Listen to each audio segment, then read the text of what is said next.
Okay, family. So, how's everyone doing today? So, today's topic, we're going to be discussing about a lot of the current events that's been going on. Can everyone hear me, by the way? Can everyone hear me? I hope everyone can hear me. Yeah, okay. Okay.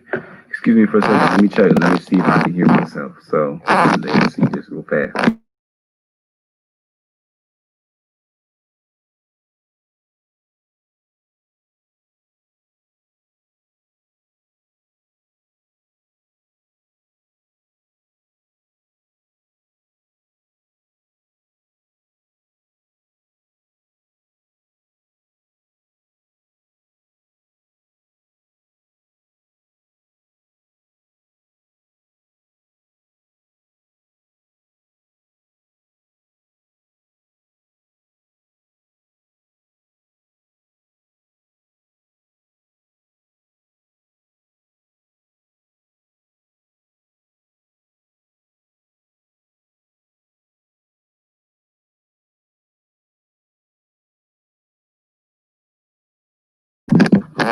Okay, sorry about all of the moving, everything moving around and stuff too. That was just in regards to I was just moving my stuff around. So I set up my laptop so everything is good. But today's thing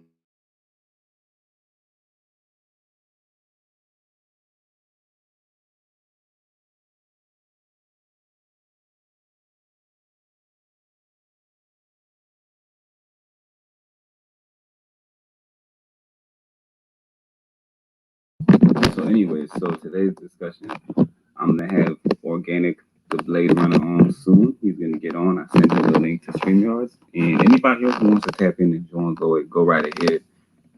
But I'm gonna do one person at a time. So yeah.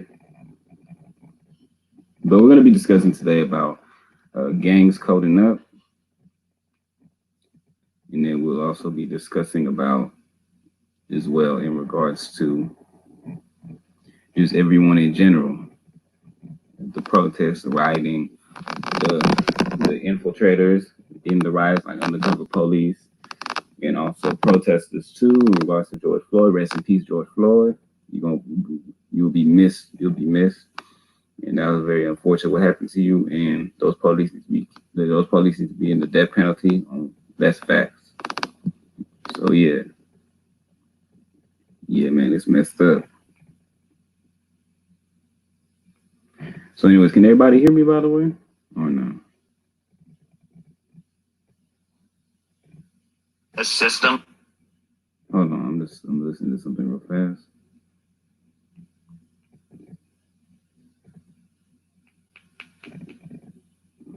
So y'all can hear me. Press one. Press one if y'all can hear me. What's up? What's up with y'all?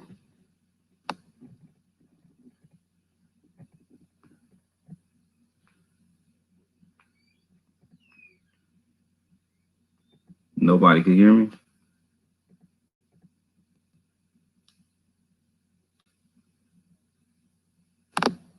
All right. So just give us a few minutes before we get on. So yeah. I've been posting a lot more recently, luckily. So yeah, my stuff is having more algorithms.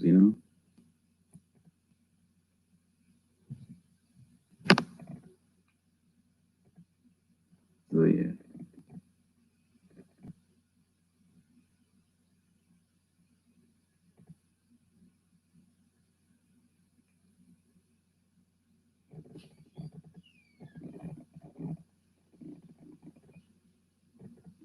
So I'm gonna show everyone. I'm gonna share. Can I share a screen on here? Yeah, it's like Zoom. Hold on.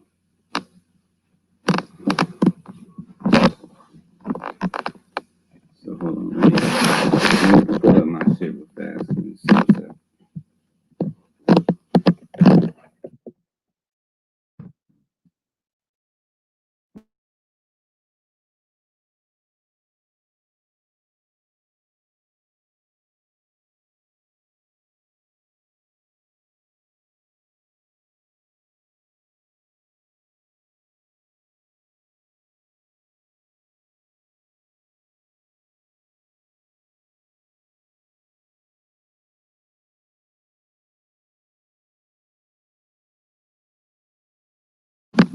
Oh, hello? Can you hear me? Oh, hold on, let me add him on. Yeah, I can hear you a little bit. Yeah, yeah. Can you hear me now?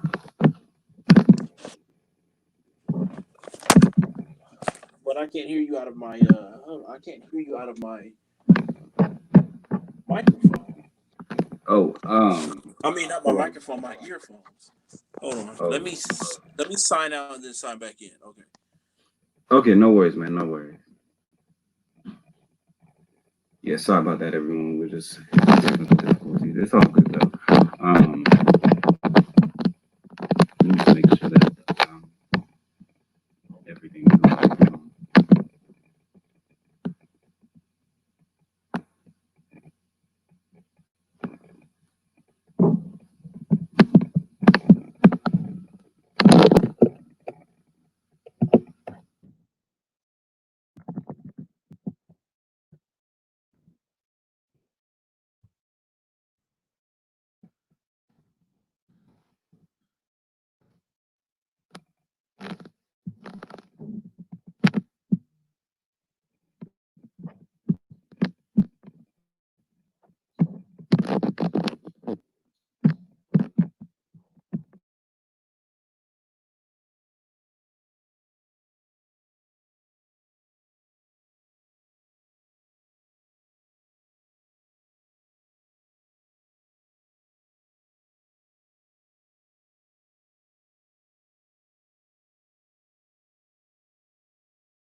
Oh, hello. Hold on. Let me add the stream. All right. Is it good now? Yeah, but I can't hear you out of headphones. Oh, do you think it's your headphones or do you think it's my earphones? I don't know. Let me see something. Let me see. Can you hear? Yeah, yeah. I can hear you. Can you hear me? I can hear you now. Okay, so I had to. Wow. Okay, so all right. So I'm ready to Yeah. Is rock and it? roll. Okay. Okay. All What do you want right. to discuss? Okay. Let's hold on. Just give me one second first, and then let me. Okay. Let's first discuss about everything that's going on with the George Floyd case, and then the protests and the rioters, everything like that.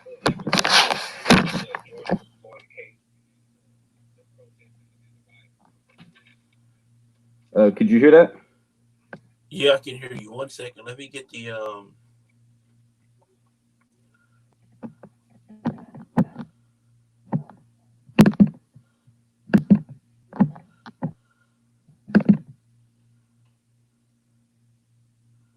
How do you make a post?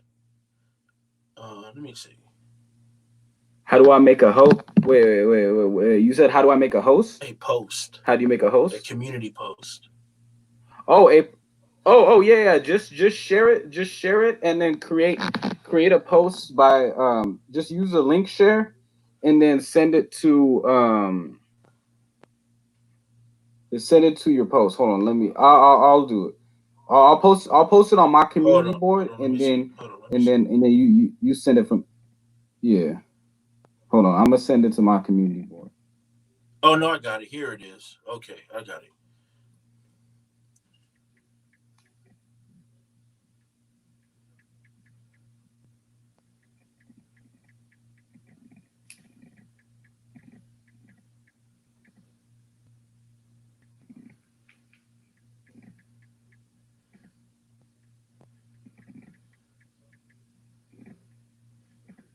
Yeah.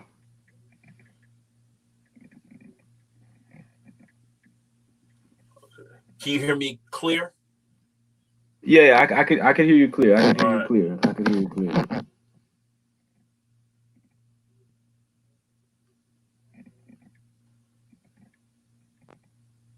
you hear me clear? Yes, sir. Let me just post this. Okay, here it is. All right, I just posted. Okay. Okay. Okay, man. Okay. How was your day so far? It's been going good. It's been going good, man. How about yourself, bro? How was in LA? Great, man. Can't complain. Cannot complain. That's that's good, man. That's good.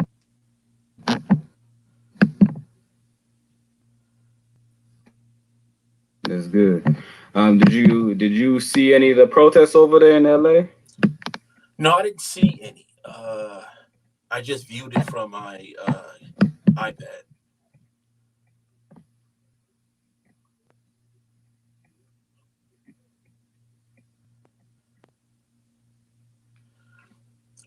Oh yeah. So go ahead. What do you want to discuss? What was We I can gonna say about the discuss. protests over there? Is it hella crazy about where you're at or no? No, like I said, I'm not in LA. I don't live in LA. I work in LA, but I don't live. Okay, I yeah. don't So live let's in let's LA. discuss about all of. I can't hear you. Understand that.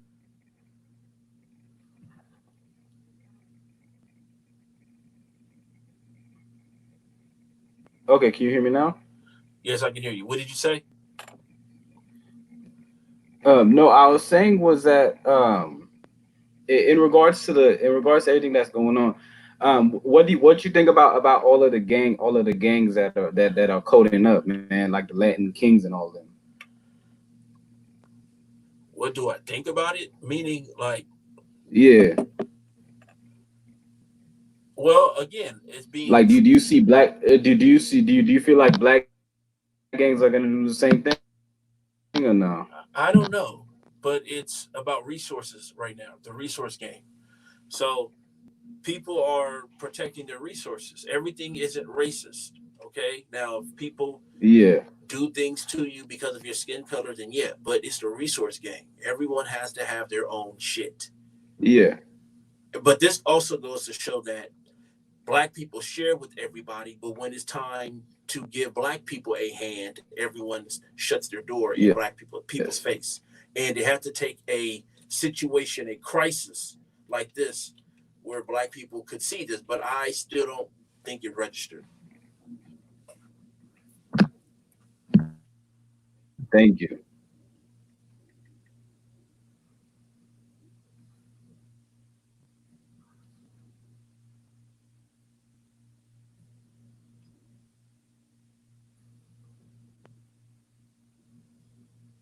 Yeah, yeah, yeah. I feel it's good. It's gonna take a while for everyone to realize that, especially in our community. Unfortunately, it's gonna take a long I time. can't really hear you. Your mic's breaking up. Yeah. You said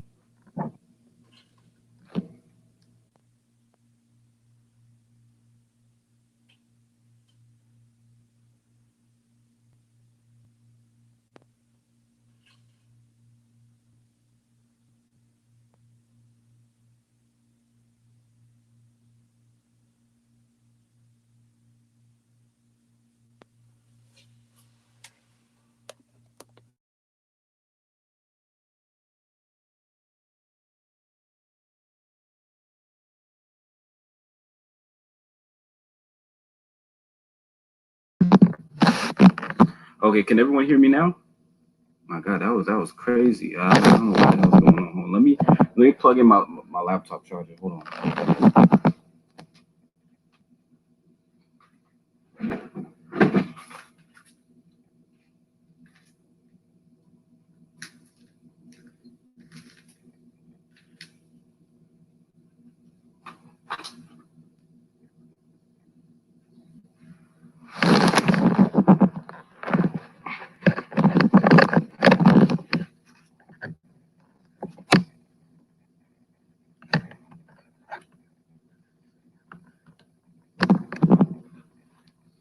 Excuse me for a second.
Okay.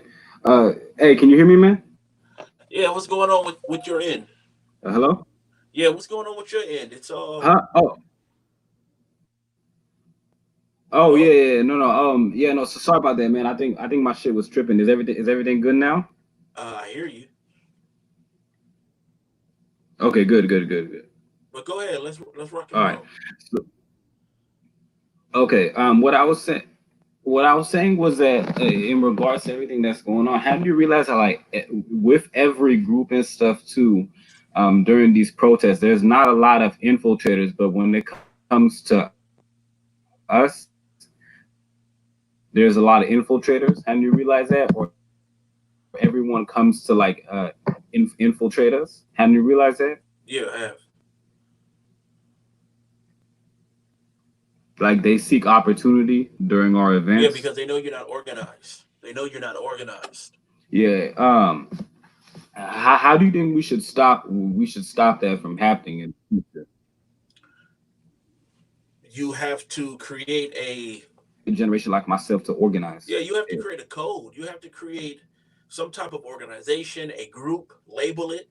Maybe you don't have to label it, but you need to know who everyone is. And it has to be, look, man, you have to have it color coordinated, meaning that you're going to have to make it a all black group.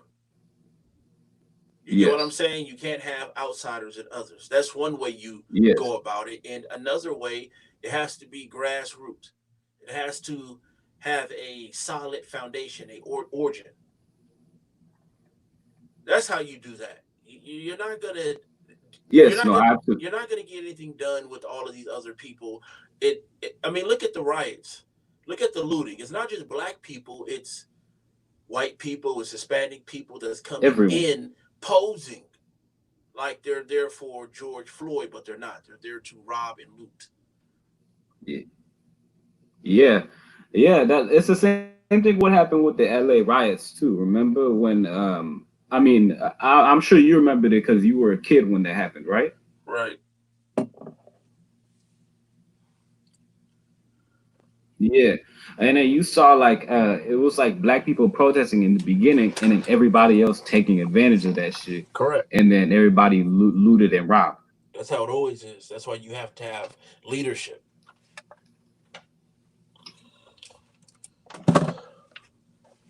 Hmm.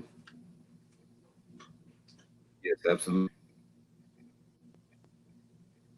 absolutely. But are you suspect of Black Lives Matter in general?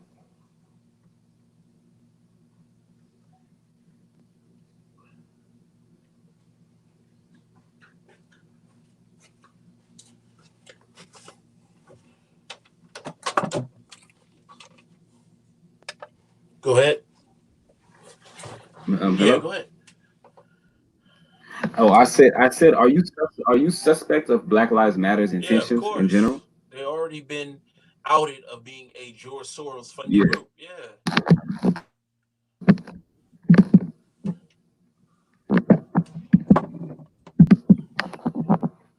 Yeah. No, I'm on the same boat too, especially what they did to remember Darren Seals out of Ferguson.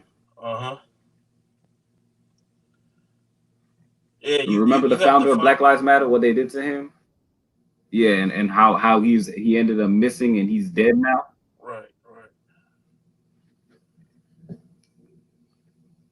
I'm sorry, what did you say? No, I said right.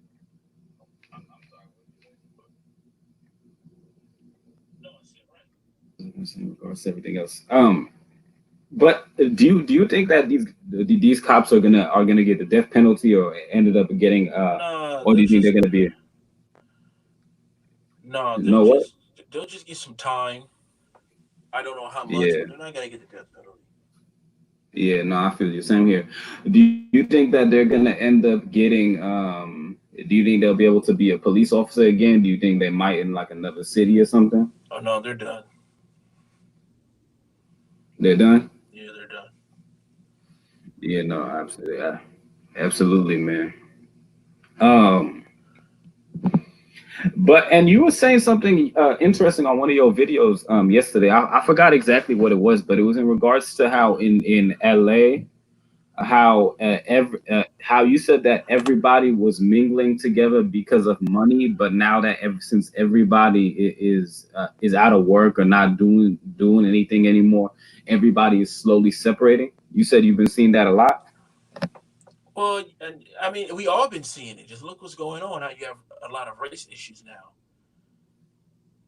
right? Yeah, People wait until certain things happen to show who they really are, or show the way things really are. absolutely. So by this, I mean, look, Hmm. black people area has been looted, and depending on what area you're in, not all areas, but Hmm. depending on where you're at, and they have to go to other areas, and the other areas are telling black people, no, you can't come over here. Hmm. Okay, this shit is for us, Yeah. right? So all this Hmm. time, black people have been sharing with others, and now when black people need help, others are telling black people, you can't come over here and get anything. So now you have a crisis, and you see how people really feel about you. Hopefully, you internalize this Yeah. and learn from it.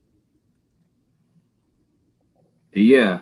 Yeah, no, I learned from this a long time ago. Unfortunately, others don't, especially older people, but even younger people too. You know, like it's just our whole community. They just don't understand the true nature of it. You know, Correct.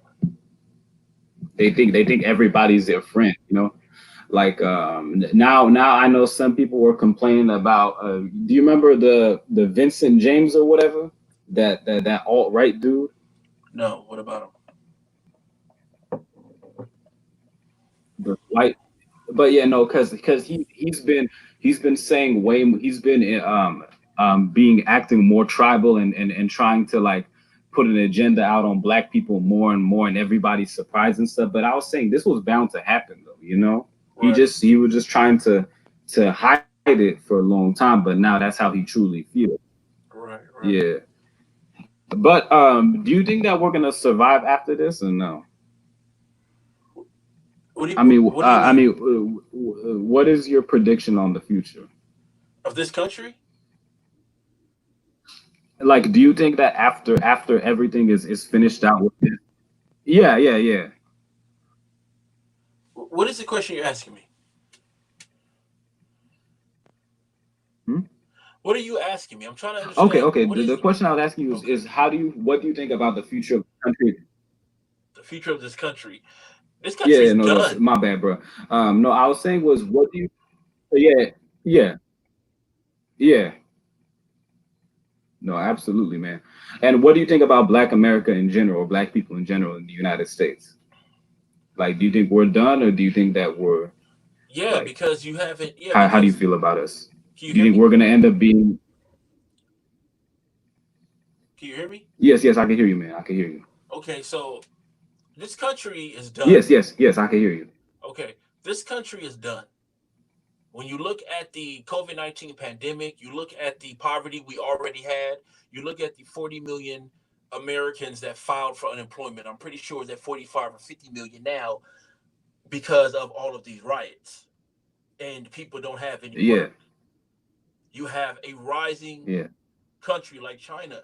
America Hmm. is going backwards. As far as black people haven't understood economics, haven't understood what it means to have essentials in your Yeah, neighborhood, like doctors, nurses, um, information, grocery stores.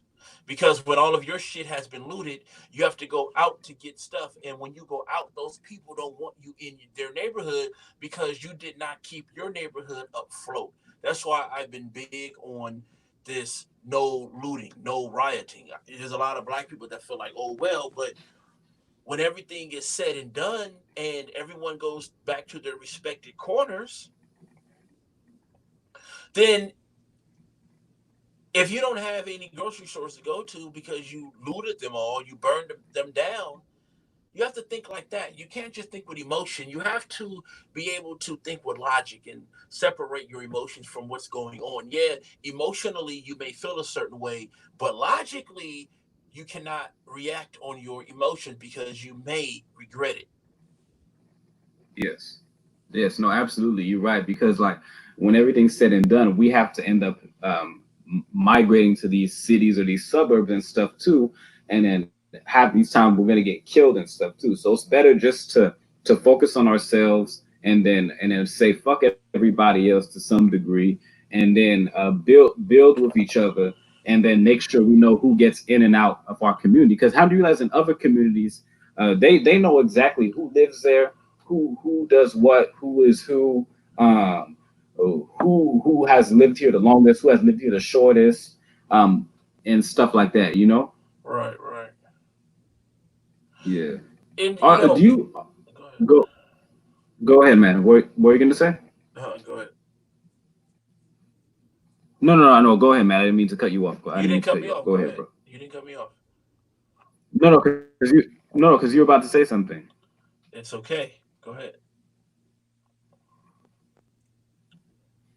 Okay, I was saying was that are there any communities like the gated black communities or like black communities in LA that are like necessarily like they know who comes in and out of the area, kind of like how other groups do, Not or no? necessarily. No community is like that. You just have other communities that they have certain people that live in there that they look at what's going on, who comes in and out of their community. You have neighborhood watch. You have nosy neighbors. It just depends on where you're at. Yes, yes, yes, absolutely. Yeah.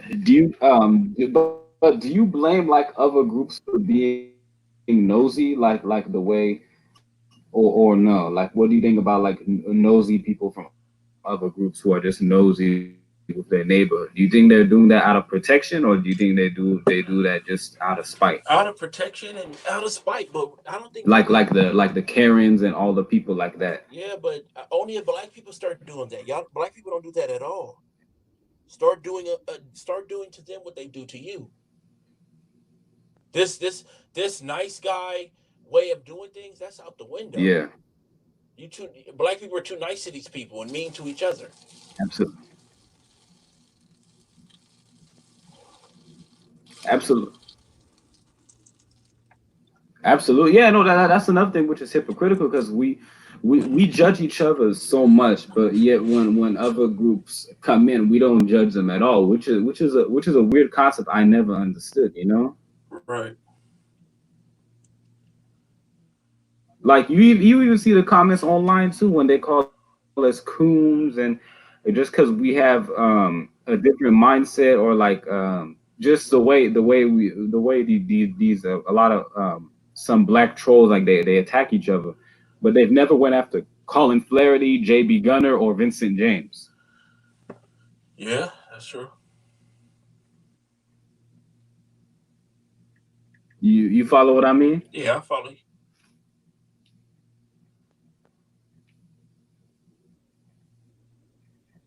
Hmm.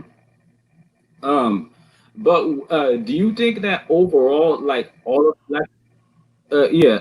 Do you feel like overall all of Black America is gonna get hit hard, or do you think like certain aspects of Black America, like certain cities, do you think that I'm. certain cities will be better than others? Like, what do you I think? mean, I'm not sure, but of course, there'll be other people who don't get hit as hard. That's just how things go. But to the extent, I'm not sure.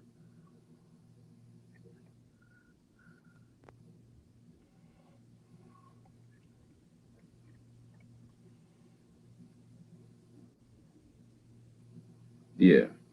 Like, how do you feel about LA in general, man? Like LA Black people, like from your perspective.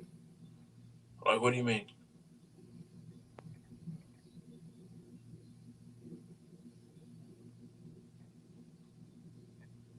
Um. Oh, hello. Yeah, like, what do you Like, do you mean? feel like do you think that they're gonna survive through this pandemic, or do you think that they're gonna get hit harder than other cities? Like, what you think? I don't know. It depends on if you're prepared or not.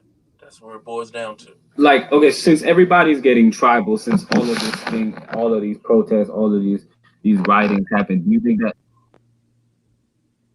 Yeah, absolutely, yeah. No, I agree with you, man. What else was I gonna say? Do you also think that there's gonna be? Do you think that like everybody, a lot of people are gonna be moving out of the United States after all of this and happens or no?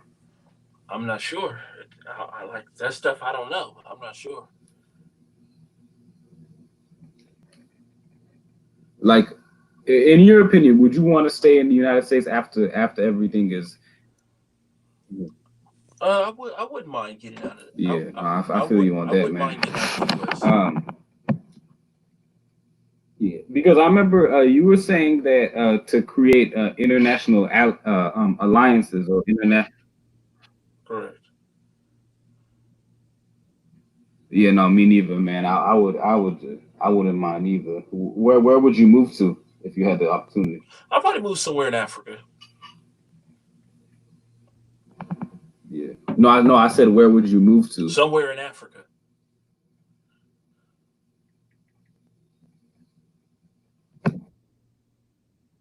Yeah, no, same here, man. Like where west, east, central, north, where? I'm not sure. Maybe south Yeah, or no, I east. feel you, man. I feel you. Same here. Um, that's what I was saying too when you were saying that a few weeks ago how like instead of isolating ourselves with like yeah, no, I feel you on that. Um, remember how you were saying a few weeks ago that a tribe or like by nationality and stuff too that we should all come together and oh hello.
Hello.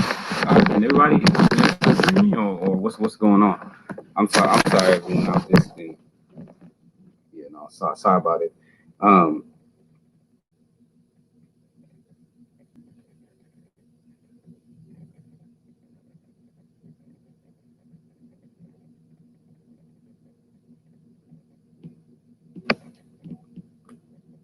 hold on for a second. Let me see if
Okay, sorry about the all the stuff that's been going on.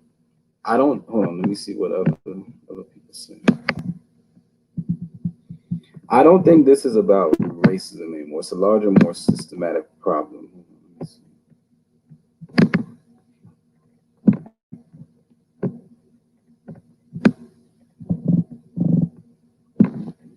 The majority of Americans are financially insolvent, and most of them are minority. I agree with that. No, that's absolutely true. Let me see the other comment. And that's facts. I have more money now than any other time in my life. God is enriching me as this world burns. Yeah, that's good. That's good. Come together with whom? With each other. I'm not saying specifically one community or the other. Let me see. You have to love yourself. Period. You have to love yourself first. Period. Absolutely. I liquidate all stocks and invested in cryptos. Hey, how'd you do that, by the way, man? I've been hella curious about that. Sorry. I just received your comments lately. My shit's hella tripping. My bad about it. But go ahead and discuss about it in the comment section, or feel free to come on.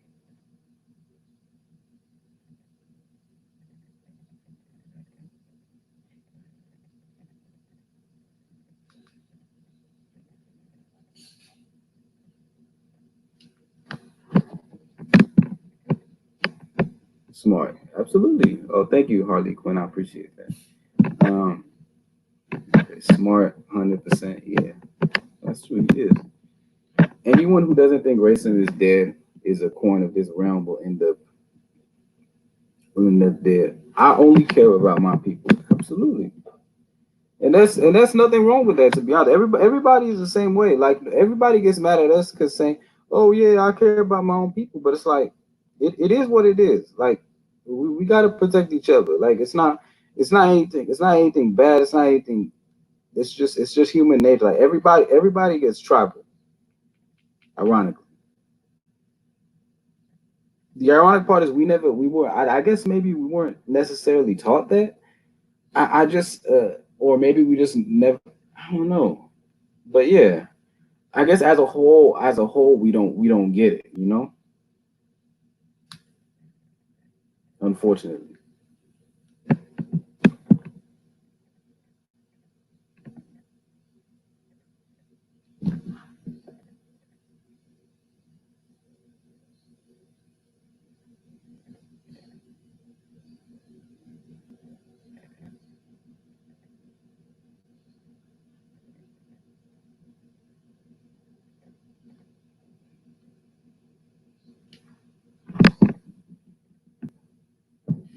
yeah, no, absolutely. And I was taught to care about our people too, man. It's just that we're talking about the majority of us, or a good amount of us. You know, we're not talking in like absolutes or individually. We're just saying as a whole, not necessarily. You follow what I mean?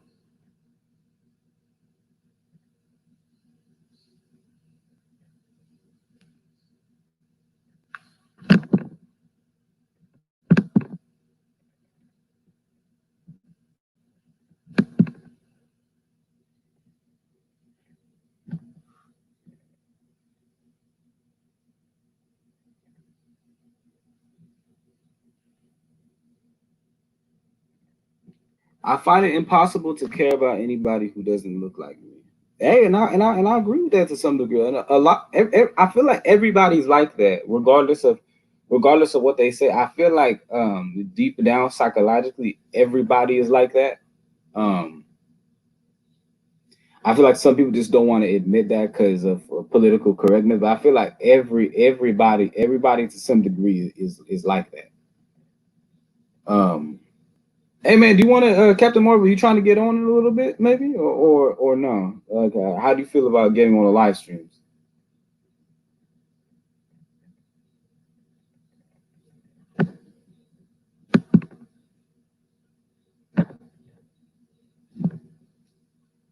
Slavery taught the majority to care about others first. That's what slaves do. I 100% agree with that. But the thing is, even the Africans who didn't descend from slavery have the same mindset about caring about everybody else before themselves. So it, I don't know if it's a cult. I mean, I don't know if it's a cultural thing. But no, I agree with that. Slavery in America really did.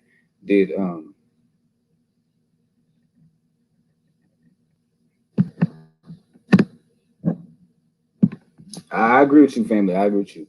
No worries, man. No worries, no worries. Yeah, no, we gotta be smart on this. To be honest, I agree with you because voice print's gonna get us fucked up, man. Sorry about that.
That's so true. To be honest, I actually I agree with you. Everybody was subjugated in Africa. It wasn't just one group or the other. So that's very true. Um, the whole continent was. It really was. But yes. But what I was gonna say was, goodness, I lost my train of thought. That's good. That's good. Your son's about to be a doctor. That's good. That's good, man. That's good, man. Salute to him. Salute to him. That's what's up, man. We need more doctors, man. We need more lawyers in our community. We need everybody with skills, everybody in general, so we can take care of each other because it's getting rough out in these streets, to be honest. And you can survive as a minority. Some people say, "Oh, as a minority, you can't survive." That is completely garbage. And I'll play a video in a minute in regards to Dr. Claude Anderson talking about how to survive as a minority. So just wait. Give me like a minute. I'm gonna mute myself. I'm gonna put it on, and I'm gonna share screen. So we'll get into it. So sorry about the delay, everyone.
What happened? Oh yeah, no, I'm getting my stuff, the video on. So just give me a minute. I'm just getting the video on.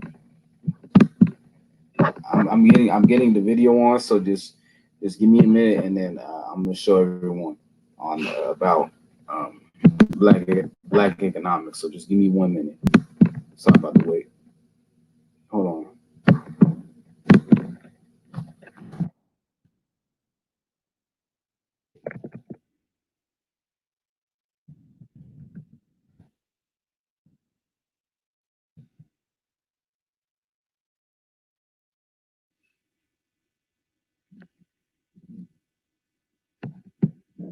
So it's from 1995 Detroit Black Journal.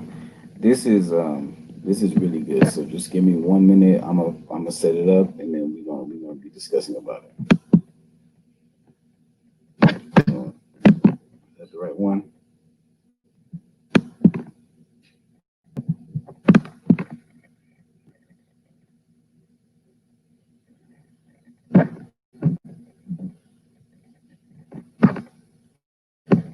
Oh, what the fuck is going on? Hold on.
Okay.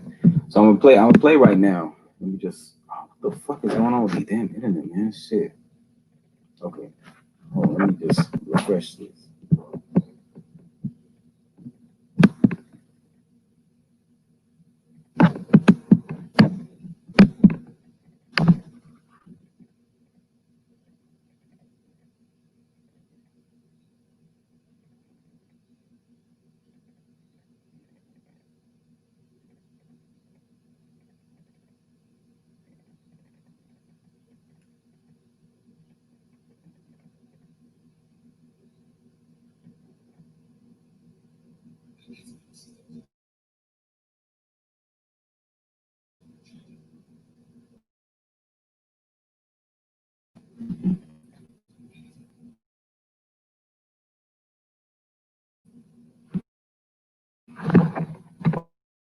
Oh, shit. Come on, bruh. Okay. Hold on.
Okay, I'm gonna be playing the audio, so just wait for a second, and then I'm gonna play the audio through the phone. So let's do this. Okay, well, let me read the other comment.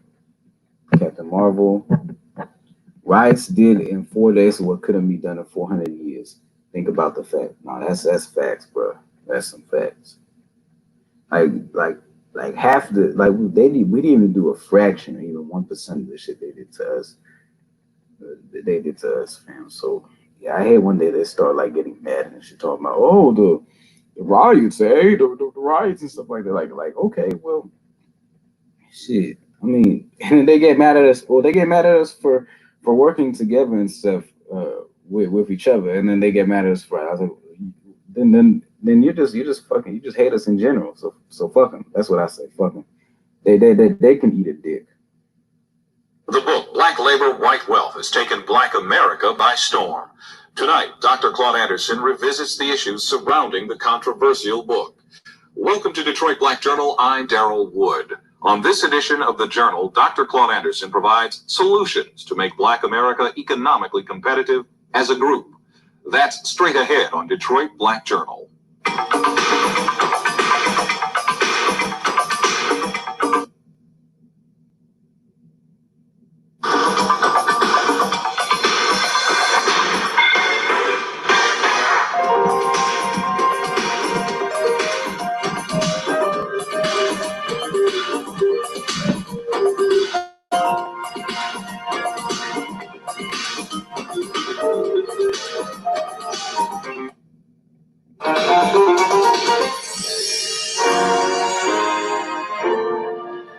We are joined now, as promised, by Dr. Claude Anderson, author of the book Black Labor, White Wealth, The Search for Power and Economic Justice.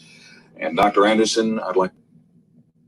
By the way, press one if everyone can hear the audio, by the way. Can everyone hear the audio? Yes, no, maybe? Press one. Press one.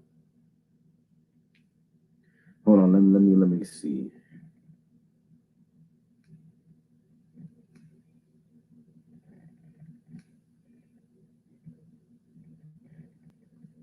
I'd like to say once again, thank you for joining us on this edition of the Journal. Daryl, thank you again for inviting me back to your show. We are hearing that people are responding to this book intensely, perhaps would be the best word I could think of. The book is being bought by the dozens, literally, because people are starting to, I guess, identify with some of the concepts you're bringing up in the book. What we get in this book is a historic context for the situation African Americans or blacks, whichever term is politically correct this week, find themselves in this country, whether it be economic, political, whether it's the social pathology that we suffer from in this country, in our neighborhoods, or whatever it might be. Your book addresses it. It addresses it succinctly, and it addresses it with a scholarly and informational background. I commend you on the work in the book, and I'd like to ask you, what was the genesis for the book? Daryl, there are probably a number of things. First of all, I could say there was a dissatisfaction with what was happening politically in this country as it was affecting black folk. Has anybody here read Dr. Claude Anderson's book, by the way? Yes, no?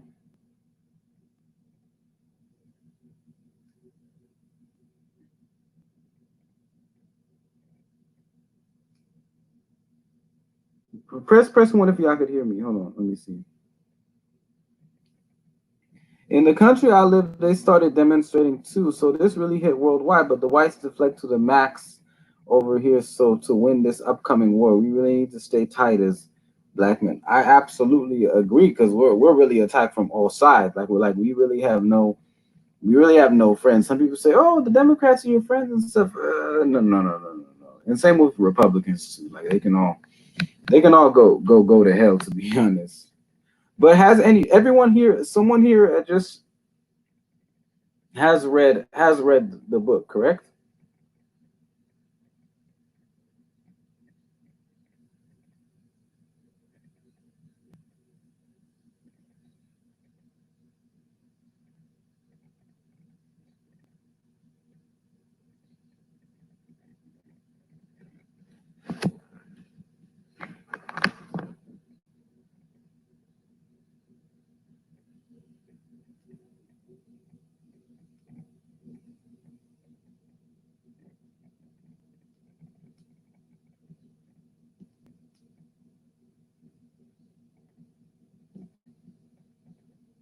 I could say it was a response to the book, The Bell Curve, which proclaimed that black folk were genetically inferior. Mm-hmm. And what I want to do is tell black Americans that you're not genetically inferior, that you've been socially engineered into your present predicament around this world. And that is facts. You know, that bell curve shit really fucked up our psychology about talking about the low IQ and all that stuff. Like that was a hoax in order to make us feel inferior. Like and have that complex taught to us for generations about, and everyone knows about the IQ stuff, right? Like the IQ hoax. They say, oh, well, this country or these type of group people have IQs of 65 and lower. That means they're borderline retarded. This group is superior. No. First of all, the IQ test is so biased because it doesn't even add into emotional intelligence, and it's in general, it's just a white supremacist hoax. That's what it is at the end of the day. Anyways, back to the video. And I also could say that it was a response to the contract with white America, and to tell black folk that contract is not new, that it was first issued in 1638 by the Maryland colony, and nothing has changed, and that black folk are still fighting for self-sufficiency and competitiveness in this country, and that we must come together quickly or what risk being a permanent underclass in society. One of the alarming predictions you make in the book is along those lines. You mentioned that blacks will be pretty much a permanent underclass in America by the year 2015. Why the year 2015? 2015 because what I've concluded from analysis is that they're going to... Now it's 2020. This video is from 1995 Detroit Black Journal. So we really are fucked if his prediction. I mean, we're beyond fucked now. So let's go back to the video before it cuts off. Hold on, excuse me for a second. The converging of social factors nationally and internationally that's going to place blacks in a permanent status of underclassship. And we anticipate by that point in time, based on all the research that's coming to us, that the next generation of whites can be more anti-black than they've been since the civil rights movement. And that is absolutely true. Bro, I went to school with these white millennials, man. And let me tell you, they some racists. They are fucking racist. A lot of them. Hell, I mean, the ones I went to school, I don't know. But everybody's experience is different. The ones I went to, fuck them. You know, fuck them. I despise them with a burning passion, bro. Like, they some racist motherfuckers, the ones I went to school with. And they can all eat a fucking dick, you know? And they can all burn in hell for all I care. Like, most of them I had very bad experience with most of them. Anyways, back to the video. But this is true. Millennials are way more racist than everybody else. So fuck them. We anticipate, by the same token, about 86 million Hispanics coming into the United States and about 41 million Asians by that point in time, which is going to kick black folk out of being the minority in the society, down to a minority. We've been number 2 in the society for 400 years as a group. We're going to become number 4. And if we have not gotten anything after being number 2 for 400 years, you guess what's going to happen when we become number 4. Because at that point in time, all the new groups coming into America, they're coming in higher than we are because this country operates off of a preferential acceptance program, which means that groups are coming in based on skin color. They're going from the lightest down to the darkest. Light, yellow, brown, black. And that's what our immigration laws are based on. And black folk would not be able to penetrate through those groups to get to the white society when that happens, because those groups owe us nothing. They don't understand our problems, and they're competitive with us, and we don't begin to be a little more aggressive about being in a competitive posture. They're going to eat our lunches. One of the things that I should mention right here is the fact that the book is filled with tables, graphs, charts, and historical accounts of how such discrimination, prejudice, and racism, economically, politically, and socially, were engineered into our system, literally codified as a way blacks would be treated in this country. So that when we hear you talking about blacks becoming a permanent underclass, or we hear you talking about the inherent racism in the immigration system in the United States, you're not talking off the top of your head, are you? No. See, the first immigration law was put in place immediately after the Revolutionary War in 1790, which declared this was to be a white country. And there was a zero quota placed on black folk. That zero quota stayed in place in about 1965. Based on the 1880 immigration laws, it moved up a slight bit, less than 1/2 of 1%, and to allow more blacks to come in. But in starting in 1965, it went up to 1/2 of 1%. That's why blacks are in a minority class in this country. That's why you cannot get Haitians into the country, because they're the larger society is extremely fearful of blacks getting a numerical dominance. And they built a quota system into the country, even in our immigration process, and into our to make sure that black folk do not constitute a threat. And of course, I should say, if we look at the historical record, it becomes clear that blacks certainly didn't work to engineer their own demise in America. It was pretty much a construct based on second class, third class status that we had in society as the labor class, the free labor class, basically. You address that quite extensively in this book. Yeah, we were always, we've operated off the basis of a three-tiered structure. We had the elite class, or the aristocratic class, then we had the management class, which was made up of poor whites, and we had the working class, which was black folks. See, black folk were the working class, contrary to the popular myth up until about the civil rights movement. Blacks were the working class. Now, after the civil rights movement and blacks became obsolete, now poor whites and some of the other whites are claiming that they are the working class in this country. But they were not. They were supposed to be the management class up until that point in time. Blacks were the labor class in the society. It's interesting that you bring that up, but wouldn't it be fair to look through the tunnel of history and see that certainly poor whites have worked hard in this country and have had to come up through some of the... Okay, let's talk about that for a second.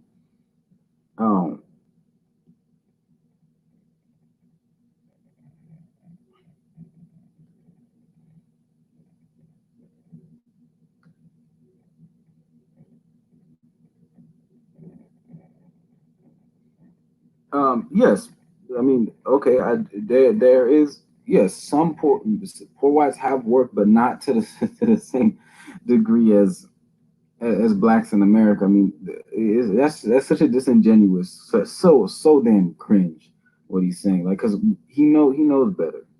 So let's talk more about same kinds of tyranny that blacks have experienced. Oh, yes, they have. You will always have some poor whites, because that's a class issue. That's not a race issue. Thank See, you. if it had been a race issue instead of a class issue, then why didn't you have poor whites out there picking cotton along with blacks? Why weren't they enslaved? Why didn't you have poor Indians? Why didn't you have poor Asians? Why didn't you have poor Hispanics out there in the field with black folk? It was a racial issue, not a class issue.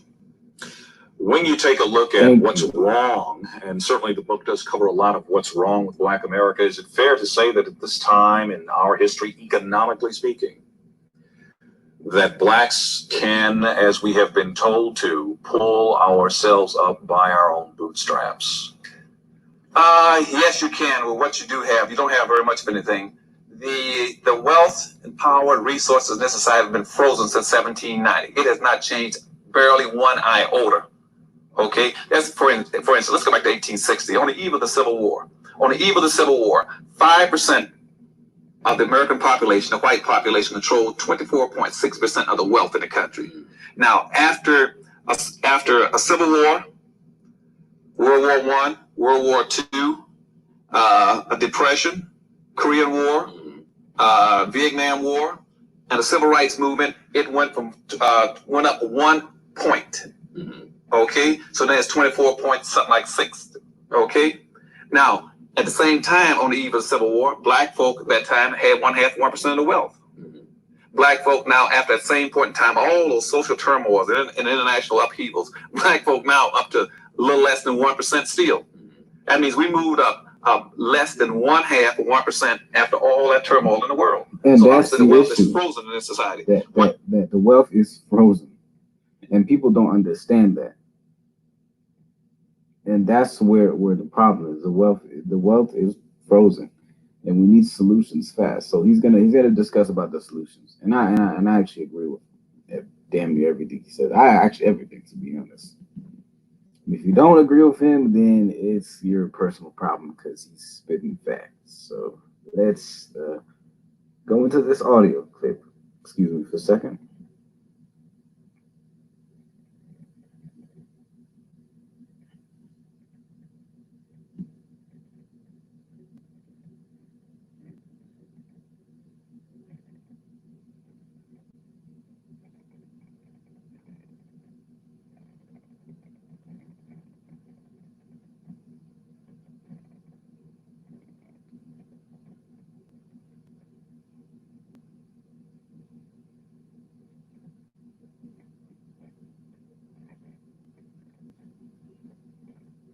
Whites now control almost 100%, Daryl, of all the wealth, the income, the power, the resources, the privileges, the businesses, and all levels of government.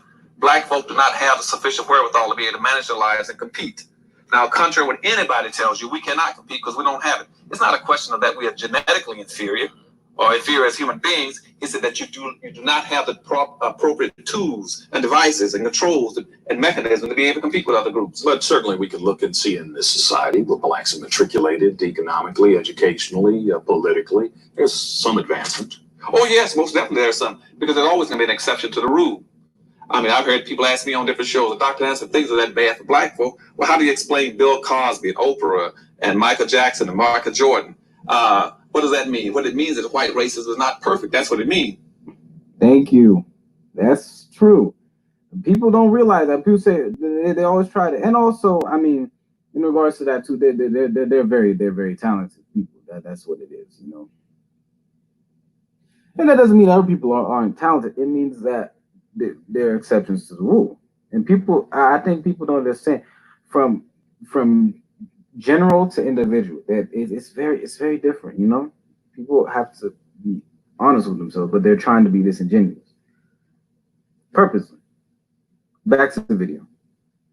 You'll always have exceptional blacks for a number of reasons. First of all, you'll have some exceptional blacks simply because they defy and beat mathematical probabilities. Point one. Point two, you will have some blacks who will survive and do extremely well simply because whites want to be able to demonstrate that the society is not totally shut out, you know, against black folk. That's more like the Obamas, some of these police chiefs who are terrible. They're just trash politicians. A lot of black politicians are just, in my opinion, I'm not trying, and I know some people can get really butthurt by saying it, but they're living in a fantasy world. Their economic policies suck. They're anti-black. They're anti-everybody, but they especially, I mean, people say, oh, they're anti-us too. Yeah, they're anti-you to some degree, but you clap back. They have full vitriol against us, like Obama. Obama hated black people, and we all could tell. We all know. Press one if you agree that Obama hated black people, just the same way Trump did. Who agrees with me on that?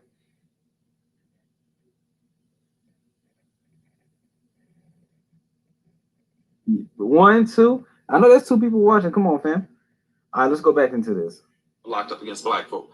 And thirdly, you will find there'll be some exceptional blacks who've been picked or chosen by some of the white power structure. Said, this is my black. This is a special black. Jesse Lee Peterson.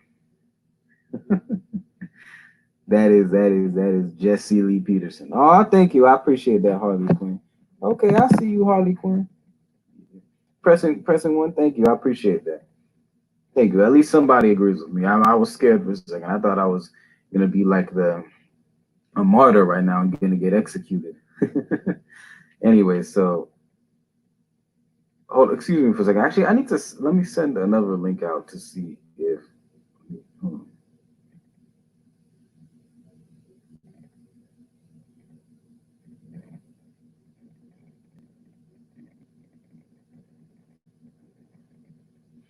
So excuse me for a second. Let me go back to the audio. In history, we had a special name for those. And by the way, everybody's cool with me playing audio clips, right? Because I know it's unfortunate that I can't do video through laptop, so I'm using my phone audio with the video. Is that cool to everybody? Cool? Cool. Individuals that I talked about in the book. Those are what we call some ultra conservative blacks who see things strictly through the eyes of white folk. They've learned how to subordinate themselves and to try their best to protect us and maintain the status quo. And for that, they're rewarded by the white society. Well, they've matriculated through the educational system. They've moved up through the political system. They've survived social penury, and they've gone on to achieve something. Isn't that worth something? Oh, most definitely. But see, but unless it's tied back, networking back into the larger black body, it has very little impact on black folks. Whitey. Thank you. I appreciate that. Like that is facts. And people talk about, when I criticize a black politician, you have a victim mentality. So now it's to the point now where if you care about yourself and your community, we're called victims. I'm like, bro, like just for criticizing. I remember when I used to get criticized from other people for criticizing Obama. Like it was wholehearted criticisms of him. And they were like, "Oh, you have a slave mentality. Oh, you have a victim mentality. How the hell do I have a victim mentality if I'm criticizing a black politician who's doing bad things to us, especially black people? Like, what? How is that victim mentality? That's just being called smart." But they keep saying, "You have a slave mentality. You have a victim mentality. You're playing the race card. How am I playing the race card if I'm criticizing somebody who's not doing a good job?"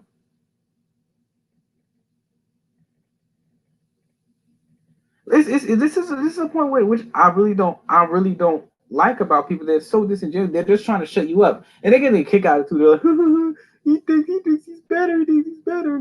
No, I don't. I'm just calling out what it is. I think it is that blacks then do not tie their successes individualistically as they may be viewed back into the group. Because black folk have bought into a lot of the basic premises in the Constitution, which says that to be successful, it must be based on what an individual can achieve in and of his own.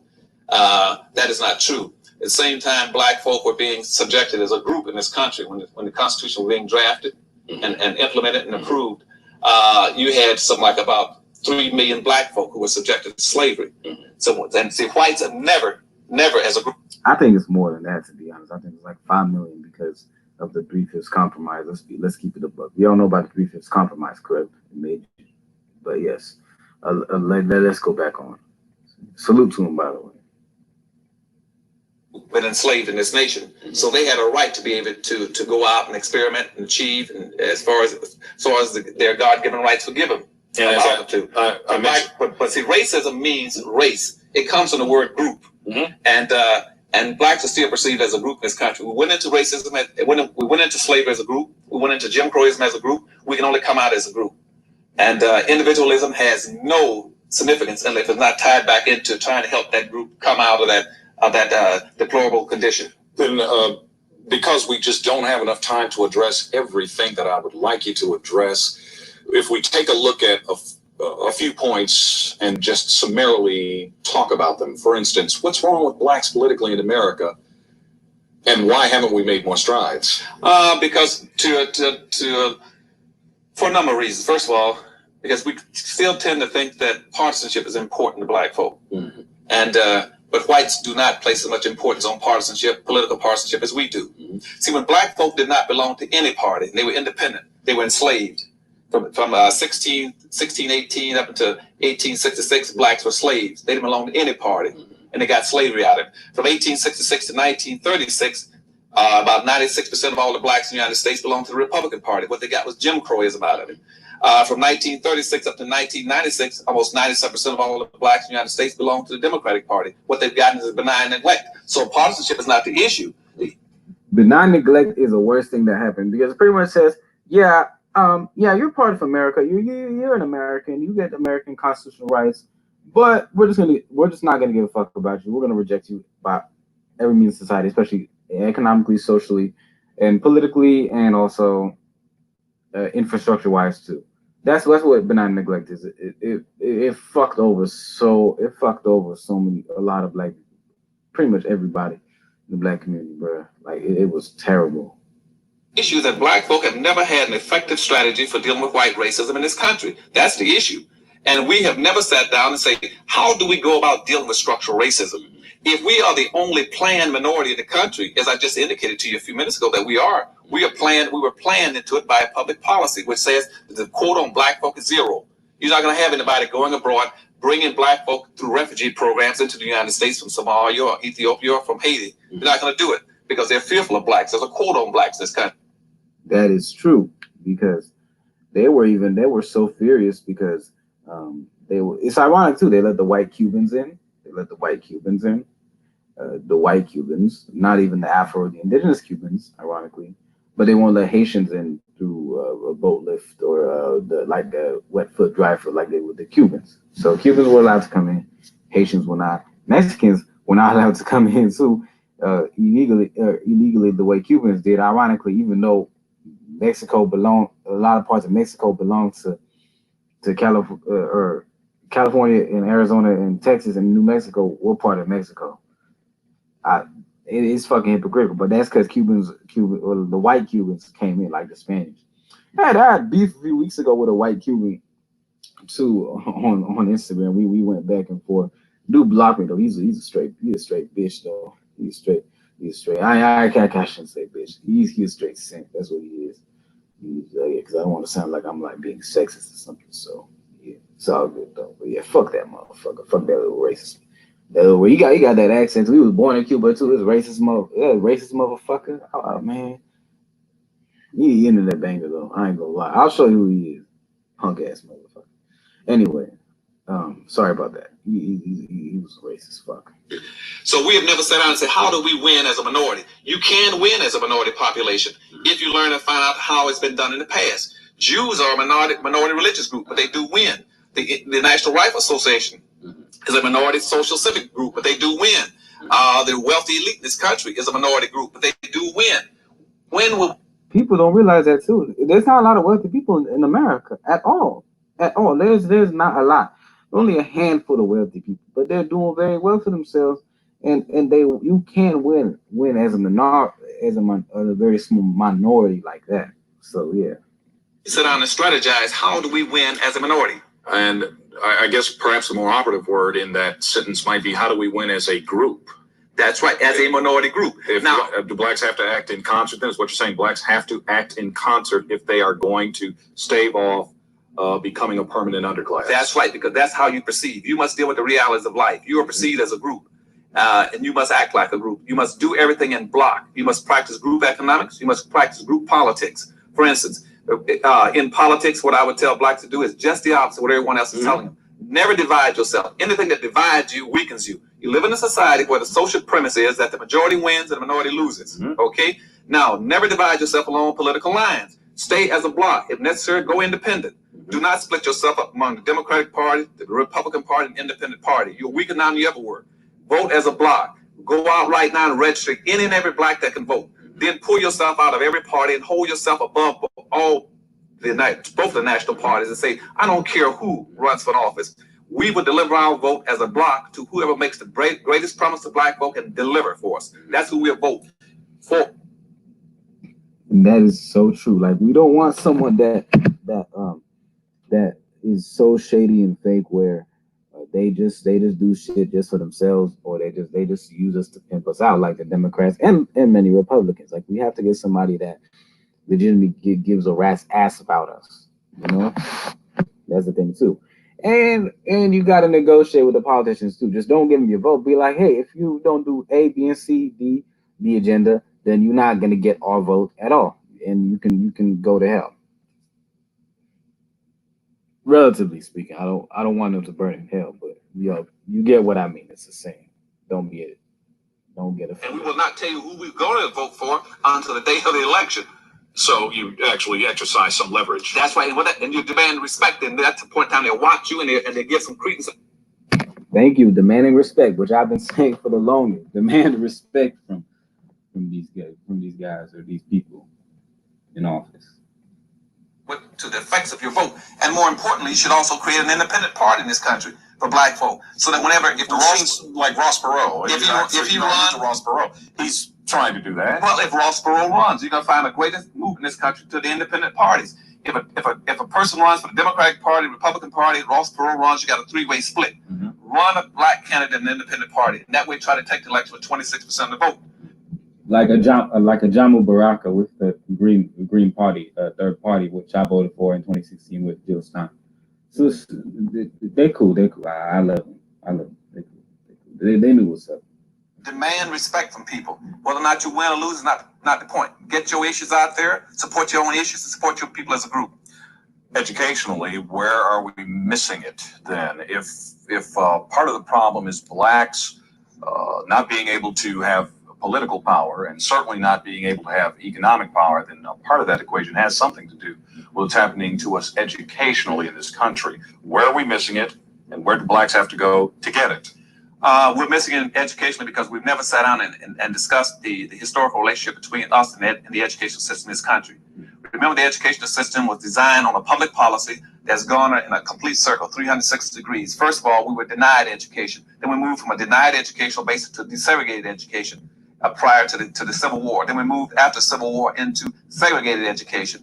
Then by the 1950s, we went back to desegregated education. And now we're back into a state of denial of education. And I'm going to talk about dismantling the school system, going to voucher systems, or going to some kind of private school system. What that means, Daryl, is that black folk fail to understand that that schools are not change agents. They're only doing what the environment wants them to do. Schools in this country, starting in the 1860s, were designed to create a manual labor force for whites society, period. Black folk became obsolete in the mid-1960s. They no longer need us as a labor class. So therefore, the schools are dysfunctional because they no longer need black folk. If we really want to make our schools functional, we have to come up with a national public policy about what we want our schools to do for Isn't that a slap in the face to all the black educators and administrators in big cities across this country who are in charge of school systems? No, it's not, because because nobody's ever sat down with them and say where it is that black folk want to go. Suppose right now we want to, let's say if we had a national public policy on black folk, just as whites have always had a national public policy on us. They've had a policy on us, but we never had one for ourselves about what it is that we want to do as black folk. Suppose right now we want to go to the moon. Then once we decide where we want to go in a public policy, then it becomes incumbent upon all those educators and all those school systems to say, now what must our school systems do in terms of instilling in our kids the attitudes, the skills, the competencies to be able to get us to the moon. See, right now, the schools are not delivering because they don't know what we want them to do. So the schools are dysfunctional. And that's why in Detroit, Michigan, for instance, 57% of all the black kids that started the first grade in Detroit never graduate from high school. Where are the kids going to go? No one has ever told the schools what it is that you want them to do for black folk. The schools are still using the same books, the same curriculum that they've been using for 100 years in the system. And now that you got an 80% black population in the city where it used to be about a 4 or 5% black population.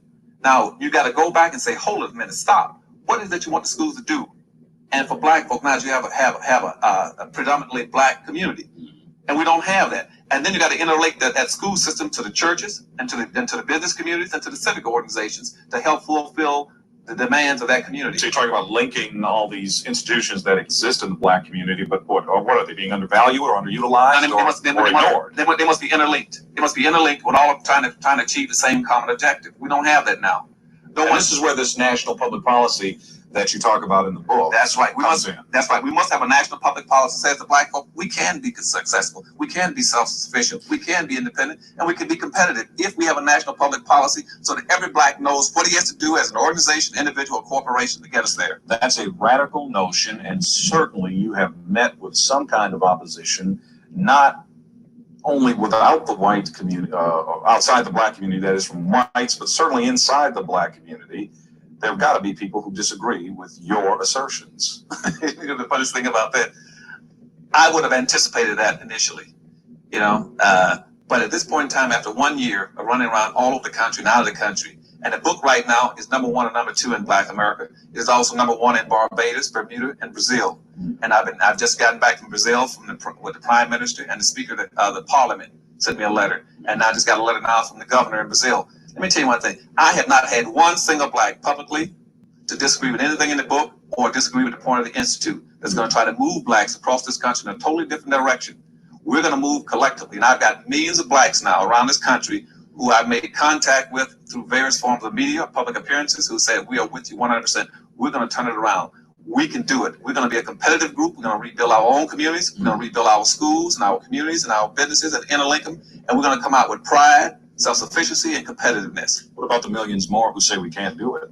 There have got to be multiplied millions of people who say blacks in America are just too divided to buy into this. This sounds oversimplistic. It sounds like pie in the sky. You're going to have a lot of people say that. And they would probably fall into 2 or 3 categories. First of all, you can have people who've given up to the realities of our conditions, who say simply, things are that bad for us. It's best for me to go side in with other conservatives in the country and just live with that reality. You're going to have that. You're going to have others who are vested, they're in that small quota. As I said, in the integration process, whites prefer 0 blacks, but they would tolerate somewhere between 5 to 8%. Mm-hmm. Now, blacks who've integrated into the system and now vested because they are rather comfortable in their material accumulations, they're going to be resistant. Okay, but unfortunately, I've not run into any of those yet. Then thirdly, you're going to find black folk who are going to simply say, and that's true. Like the ones who have the most material, they might be a little hesitant. But I think at the end of the day, they're going to realize you want more material, bro. And the ones who like completely integrated to the point where that's their mindset. Of course, you want more material wealth or more wealth, so you're gonna follow what Dr. Claude Anderson said. So that's why he said that none of them disagree with him publicly. Anyways, back to the video. That I'm just too either too tired or too indifferent to do anything. And what I would say to all three of those groups: stay where you are. There's no rule in social dynamics that says if you want the same results, keep doing the same thing. Mm-hmm. And right now, Black folk are not progress in this country, contrary to myth. We in terms of quality of life and the social discomfort index, we are where we were in about 1840s. So keep standing and waiting because the wagon is coming. I can guarantee you that the Jesse Helms and the Newt Gingrich and some of the far right-wing groups in this country are making preparations for Black folk. So you tell those who don't want. And that's true, and that's what we are at today too, and that's why you see how it is. Like it's way worse today than it is in 1995 because of the inactions. Join the movement and try to change our conditions in this country, make Black folk self-sufficient and competitive. You sit there and wait for them to come get you because they're going to come. Dr. Anderson, it's been enlightening and it's been controversial. Thank you for joining us. Well, thank you for inviting me again. And of course, you are watching Detroit Black Journal.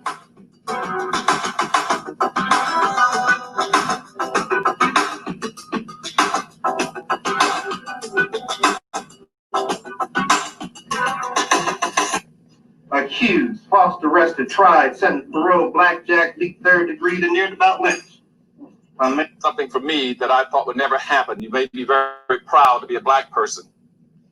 When I wrote that book, I did not anticipate the kind of a groundswell of acceptance that I've gotten across this country, and not even across this country, but out of the country, where the book is not only #1 and #2 in Black America, but it's also #1 now in Bermuda, Barbados, and Brazil. I'm now the president of the Harvest Institute, which is the only organization in this country that's singly and solely dedicated on a national level to the economic self-sufficiency and competitiveness of Black America, period. And by the way, I will be sending the link to the Harvest Institute. So let's do that right now so we can all get it. Hold on.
I had to turn down almost $500,000 just Monday and Tuesday because we've been trying to get monies for the Institute. I had two of the biggest white corporations in the United States call me and say, one said I'd give you $250,000, others said $150,000 for your Institute because they know I'm begging for money.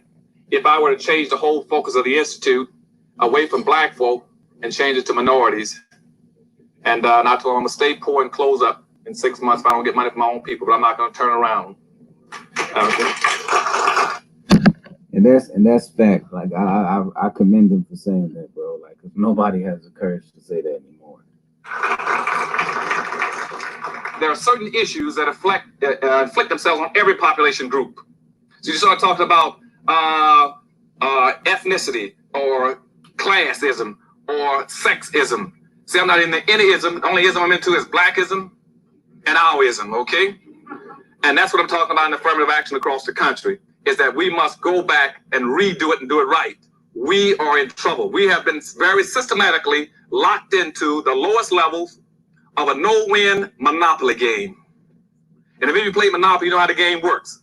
And what has happened now is that black folk now are suffering from an economic disparity in the country.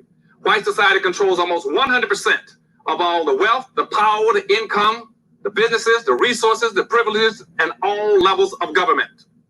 That makes it almost humanly impossible for black folk to sufficiently manage their own lives and their families. And you cannot do it without those resources and those tools. And that's the issue. And what we're hearing now in Washington, D.C., they start talking about privatization and downsizing government. What the intent is to make black folk a permanent underclass. And the way it's going now, the doors are open, and we will be locked in, and the doors will be shut no later than the year 2013 at the outset. At that point in time, you can forget about retiring and forget about going to college, either one. It won't make any difference anymore. The fat lady's getting ready to sing. And what we're trying to do with the Harvest Institute is try to turn some of that around, if not slow it down. Now, what do I mean by a monopoly game? That means wealth has been systematically distributed along skin color in the society, going from the lightest to the darkest. Right now, even all our major white institutions are still preparing our kids for integration, rather than preparing them to take care of the black communities.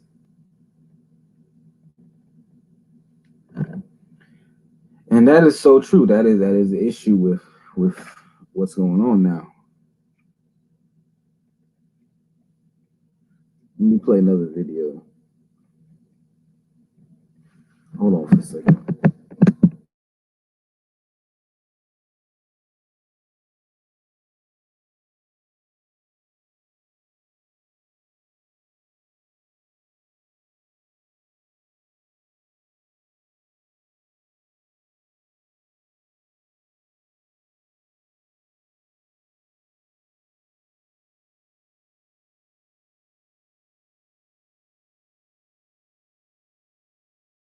To approach this with a data-based. What's up, man? How you doing, G? How you doing, bruh? You chilling? That's good, man.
Hold on, wait. He's Obama. Hold on. Let me see.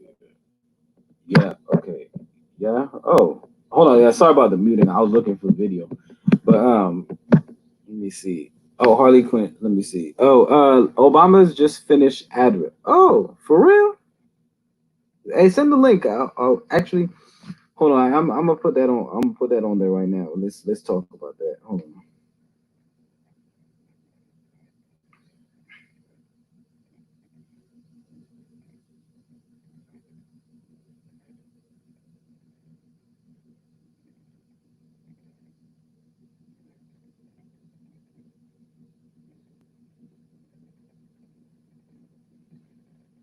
Oh yeah, look, I'm gonna put the audio.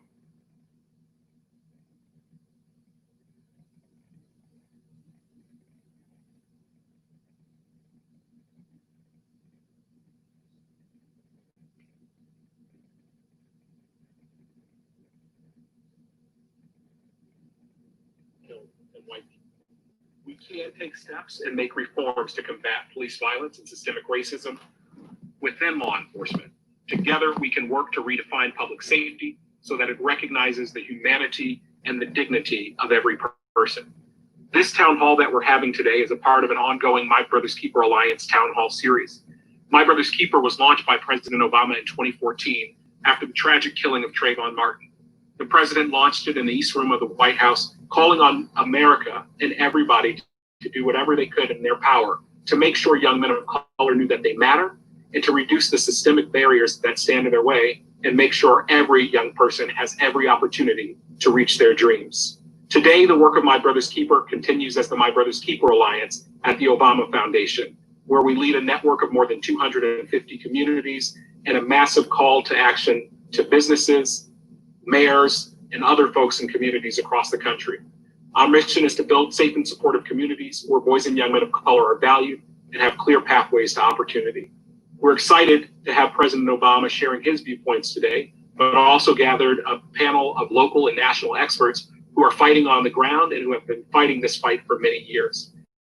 Before we start our program today, I want to acknowledge the lives of George, of Brianna, of Ahmaud, and far too many others by taking a 30-second moment of silence in order to remember those lives and reflect. Please join me in a moment of silence.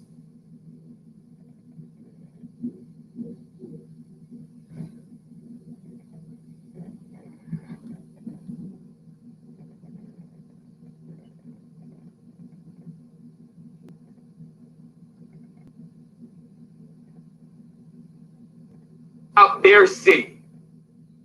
How do we know streets if we don't know uncracked sidewalk? They ask. How does? Hold on, I'm gonna skip to Obama's speech. Okay. Okay, there. Hold on. Treatment and as a consequence. Okay, I'm looking for the exact minute. Man, thank you. Man, that was unbelievable. And we could not be prouder. And you are a hard act to follow. So, I can't wait to see all the great things that you're going to be doing in the future. Good afternoon, everybody. All the participants, all the panelists. Let me start by just acknowledging that we have seen in the last several weeks, last few months, the kinds of epic changes and events in our country that are as profound as anything that I've seen in my lifetime. And I'm now a lot older than planned. I'm going to be 59 soon. And let me begin by acknowledging that he aged a lot during his presidency. I ain't gonna lie, he really did. President want to be out in the. And although all of us have been feeling pain, uncertainty, disruption, some folks have been feeling it more than others. Most of all, the pain that's been experienced by the families of George and Brianna, and Ahmaud, and Tony, and Sean, and too many others to mention. Those that we thought about during that moment of silence. And to those families who've been directly affected by tragedy, please know that Michelle and I and the nation grieve with you, hold you in our prayers. We're committed to the fight of creating a more just nation in memory of your sons and daughters. And we can't forget that even as we're confronting the particular acts of violence that led to those losses, our nation and the world is still in the midst of a global pandemic that's exposed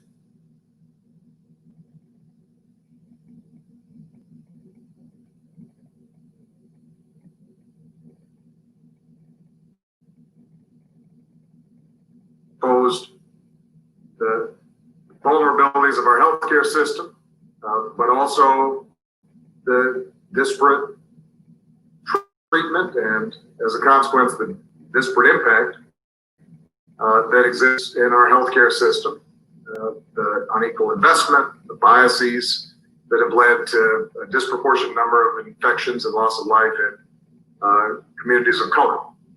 So in a lot of ways, what has happened over the last several weeks is challenges, structural problems here in the United States have been thrown into high relief. They're the outcomes not just of the immediate moments in time, but they're the result of a long history of slavery and Jim Crow and redlining and institutionalized racism that too often have been the plague, this original sin of our society. And in some ways, as tragic as these past few weeks have been, as difficult and scary and uncertain as they've been, they've also been an incredible opportunity for people to be awakened to some of these underlying trends. And they offer an opportunity for us to all work together to tackle them, to take them on, to change America and make it live up to its highest ideals. And part of what's made me so hopeful is the fact that so many young people have been galvanized and activated and motivated and mobilized. Because historically, so much of the progress that we've made in our society has been because of young people. Dr. King was a young man when he got involved. Cesar Chavez was a young man. Malcolm X was a young man. The leaders of the feminist movement were young people. Leaders of union movements were young people. The leaders of the environmental movement in this country and the movement to make sure that the LGBT community finally had a voice and was represented were young people. And so when sometimes I feel despair, I just see what's happening with young people all across the country and the talent and the voice and the sophistication that they're displaying. And it makes me feel optimistic. It makes me feel as if, this country is going to get better. Now, I want to speak directly to the young men and women of color in this country, who, as Cleon just so eloquently described, have witnessed too much violence and too much death. And too often, some of that violence has come from folks who were supposed to be serving and protecting you. I want you to know that you matter. I want you to know that your lives matter, that your dreams matter. And when I go home and I look at the faces of my daughters, Sasha and Malia, and I look at my nephews and nieces, I see limitless potential that deserves to flourish and thrive. And you should be able to learn and make mistakes and live a life of joy without having to worry about what's going to happen when you walk to the store or go for a jog or driving down the street or looking at some birds in a park. And so I hope that you also feel hopeful, even as you may feel angry, because you have the power to make things better, and you have helped to make the entire country feel as if this is something that's got to change. You've communicated a sense of urgency that is as powerful and as transformative as anything that I've seen in recent years. I want to acknowledge the folks in law enforcement that share the goals of reimagining policing, because there are folks out there who took the oath to serve your communities and your countries, have a tough job, and I know you're just as outraged about the tragedies in recent weeks as are many of the protesters. And so we're grateful for the vast majority of you who protect and serve. I've been heartened to see those in law enforcement who recognize, let me march along with these protesters. Let me stand side by side and recognize that I want to be part of the solution. And who've shown restraint and volunteered and engaged and listened, because you're a vital part of the conversation. And change is going to require everybody's participation. Now, when I was in office, as was mentioned, I created a task force on 21st century policing in the wake of the tragic killing of Michael Brown. That task force, which included law enforcement and community leaders and activists, was charged to develop a very specific set of recommendations to strengthen public trust and foster better working relationships between law enforcement and communities that they're supposed to protect, even as they're continuing to promote effective crime reduction. And that report showcased a range of solutions and strategies that were proven, that were based on data and research to improve community policing and collect better data and reporting and identify and do something about implicit bias and how police were trained and reforms to use the force the police deploy in ways that increase safety rather than precipitate tragedy. And that report demonstrated something that's critical for us today. Most of the reforms that are needed to prevent the type of violence and injustices that we've seen take place at the local level. And reform has to take place in more than 19,000 American municipalities, more than 18,000 local enforcement jurisdictions. And so as activists and everyday citizens raise their voices, we need to be clear about where change is going to happen and how we can bring about that change. It is mayors and county executives that appoint most police chiefs and negotiate collective bargaining agreements with police unions. And that determines police practices in local communities. It's district attorneys and state's attorneys that decide typically whether or not to investigate and ultimately charge those involved in police misconduct. And those are all elected positions. And in some places, they're police community review boards with the power to monitor police conduct. Those oftentimes may be elected as well. The bottom line is, I've been hearing a little bit of chatter in the internet about voting versus protest, politics and participation versus civil disobedience and direct action. This is not a either or. This is a both and. To bring about real change, we both have to highlight a problem and make people in power uncomfortable, but we also have to translate that into practical solutions and laws that can be implemented and we can monitor and make sure we're following up on. So, very quickly, let me just close with a couple of specific things. What can we do? Number one, we know there are specific evidence-based reforms that, if we put in place today, would build trust, save lives, would not show an increase in crime. Those are included in the 21st Century Policing Task Force report. You can find it on obama.org. Number two, a lot of mayors and local elected officials read and supported the task force report, but then there wasn't enough follow-through.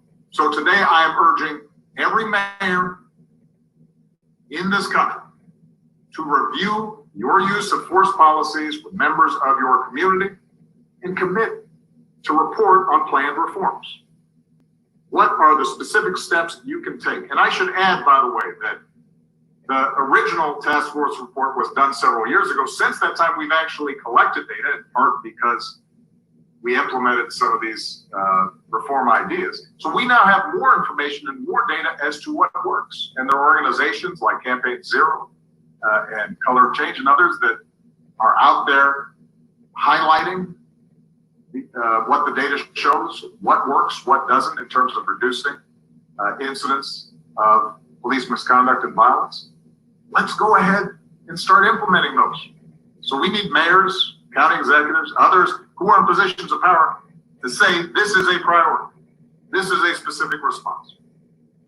Number 3, every city in this country should be a My Brother's Keeper community, because we have 250 cities, counties, tribal nations who are working to reduce the barriers and expand opportunity for boys and young men of color through programs and policy reforms, public-private partnerships. So go to our website, get working with that, because it can make a difference. And let me just close by saying this. I've heard some people say that you have a pandemic, then you have these protests. This reminds people of the 60s and the chaos and the discord and distrust throughout the country. I have to tell you, although I was very young when you had riots and protests and assassinations and discord back in the 60s, I know enough about that history to say there is something different here.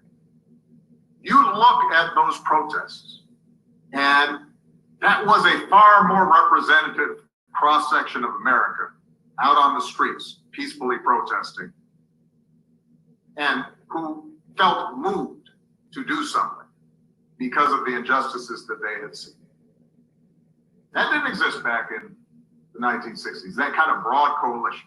The fact that recent surveys have showed that despite some protests having then been marred by the actions of some, a tiny minority that engaged in violence, that despite, as usual, that got a lot of attention, a lot of focus, despite all that, a majority of Americans still think those protests were justified. That wouldn't have existed 30, 40, 50 years ago. There is a change in mindset that's taking place, a greater recognition that we can do better. And that is not as a consequence of speeches by politicians. That's not the result of, spotlights in news articles. That's a direct result of the activities and organizing and mobilization and engagement of so many young people across the country who put themselves out on the line to make a difference. And so I just have to say thank you to them for helping to bring about this moment, and just make sure that we now follow through. Because at some point, attention moves away. At some point, protests start to dwindle in size. And it's very important for us to take the momentum that has been created as a society, as a country, and say, let's use this to finally have an impact. All right? Thank you, everybody. Proud of you guys. And I know that we're going to be hearing from a bunch of people who have been on the front lines on this and know a lot more than I do about it. Proud of it. Thank you, Mr. President. For everyone that's watching, the president decided he wanted to stay and be a part of the conversation that's going to be led by Brittany Packman. Okay. My goodness, he talks a lot, bro. He really does. I'm not being an asshole, but he talks a lot. Like, you see the comments. Second comment, he's the last person that needs to be talking with his irrelevant self. He's part of this problem. What a joke. He really is. He's very disingenuous. He really is. Let me see. Next comment. Harley Quinn, 100%. Oh, thank you. I appreciate that. And I agree with both comments. Obama is a, oh God. I can write a book about Obama. My goodness, and his insane self. Issue I have with Obama is that 21st century policing. Let me see what you did. You mandated more gun control. More gun control means end the war on guns, which gives more money to police officers and disarmed citizens, primarily black citizens. That doesn't help. That's not what 21st century policing does. I understand with the body cameras too, but yeah, I mean now they're witnessing you getting killed. That's all it does by police misconduct. Not really a change. Also, they were saying about the polls. So people lie on polls. Don't. That's the thing too. People say, "Oh, well, we did these polls on Hillary. We know Hillary was going to win against Trump." No, people lie on polls. People know what to say and what not to say on polls. And polls are just yes or no questions too. I don't like those surveys. I really dislike those surveys because it doesn't help you analyze anything or explain anything. So I'm not a big fan of surveys. Even though, I mean, they're good to give out, but they're not good to really collect data. That's my opinion, and it's been proven as well. So yeah. How does everyone feel about Obama over here? Press 1 if you like him, 2 if you don't dislike him. I just want to see the ratio over here, and explain why in the comment section why you don't like Obama and why you do like Obama. So feel free to comment. I'll give everybody about like 20 seconds, 30 seconds, about a minute, few 3, 4, 5 minutes. Go ahead and tap in and say what you like and dislike about Obama.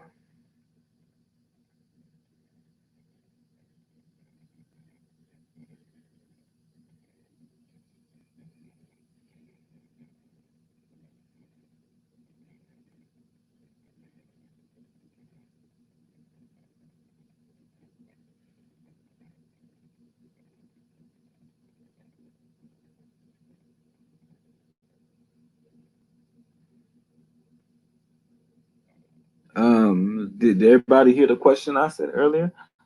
Press 1 if you like Obama. Press 2 if you dislike Obama, and then explain why in the comment section. I just want to get every.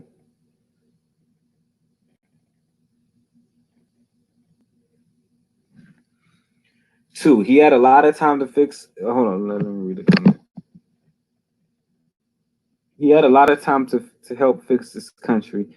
Pure joke. He really is. I definitely agree with that. He had so much time. He had no excuse to do what he did. Like he pretty much destroyed the nation more. And he was a defender of racist white people too. Let me see.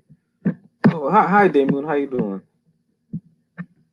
And then let me see. Harley. Let me see. Harley Quinn, 2 terms wasted. Yeah, no, absolutely. It was a joke. Luckily, I wasn't old enough to vote for him, and I really disliked him around the time I got older too. I liked him at first too, but then it woke me up. He really woke me up though, to be honest. So yeah. Number 1, he's all right. I don't like him or dislike him, but disagree with his policy. Okay, fair. That's fair. 1. Okay, that's fair.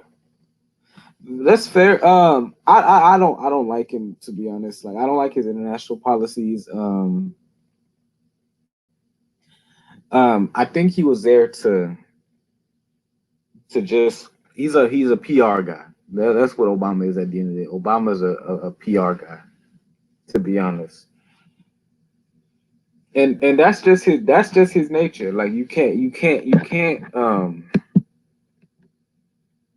like people have different personalities, different natures and stuff like that. So that's his inherent nature, is to be a PR guy. And that's what most politicians do, unfortunately. It's really bad.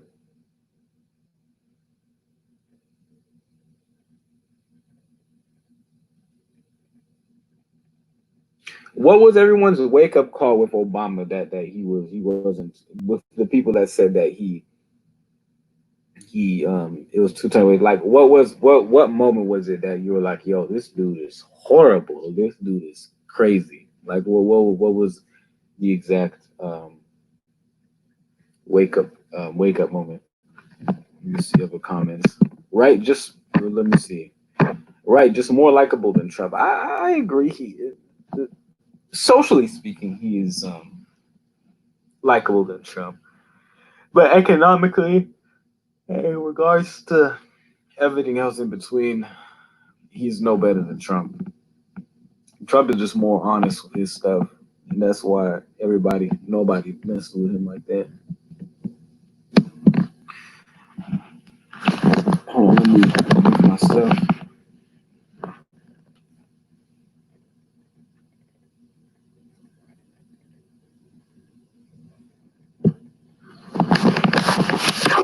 Yeah, pretty much what Obama is. He's socially liberal, fiscally conservative. That's what he is. To be honest, that was the whole administration: socially liberal, fiscally conservative, and that has a lot of issues to some degree. You gotta be fiscally moderate or fiscally more open, especially when it regards to if you're taxing everybody.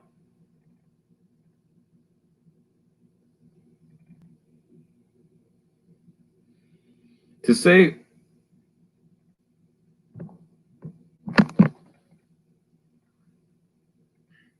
Lori Solo Woda Trump, you know what you're getting with Trump. I agree with that. You do know what you're getting into with Trump.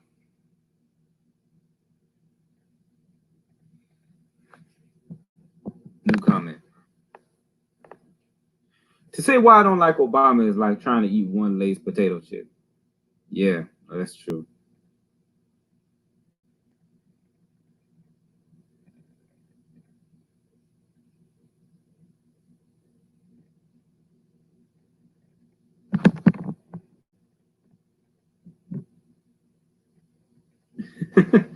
Yeah, that's true. What was I going to say?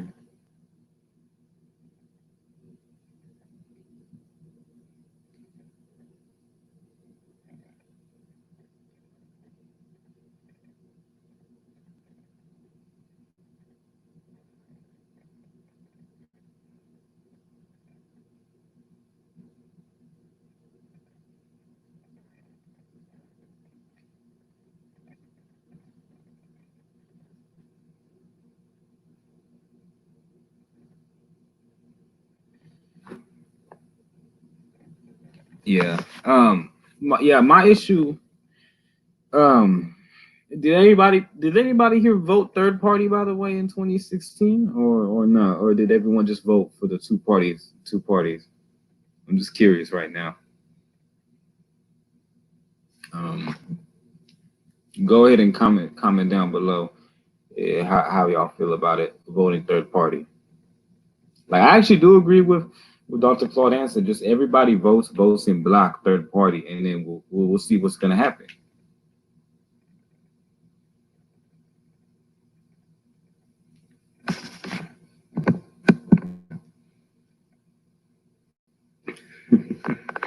Yeah, laughing emoji. Yeah, this shit's crazy.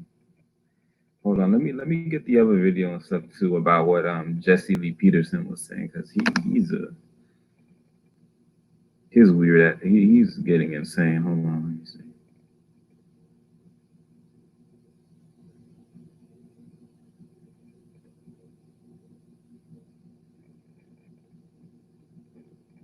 Let me see. Excuse me for a second. I'm gonna pause this video real fast. Hold on, let me. Okay. I'm registered independent but voted Dem last election. Had too much anger about Trump's past at the time. I agree with that. Nothing to worry about. I just felt like Hillary was not a good quality candidate. And people said, "Oh, well, she was better than Trump." Yeah, but anybody's better than Trump. So then Trump is just the worst of the worst. So It doesn't make you special being worse. Yeah, don't ever lower your standards for somebody. That's what I agree with in regards to politics. People say, "Oh, life is about relativity." No. Life is about relativity in regards to other things. When it comes to politics, economics, stuff like that, and statistics, and just everything in your general, no. Like you can't be like that because these politicians are bad. A lot of them, and they'll exploit you. Now, we got more pimps in politics than anything else. Let's be honest.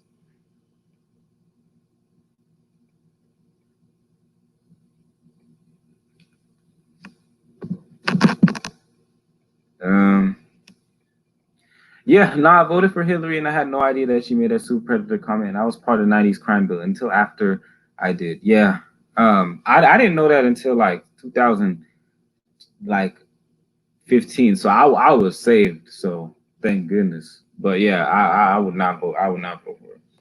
Everybody was forcing me to vote for it, and everybody was blaming me for Trump's election, though. Ironically, even though I don't even live in a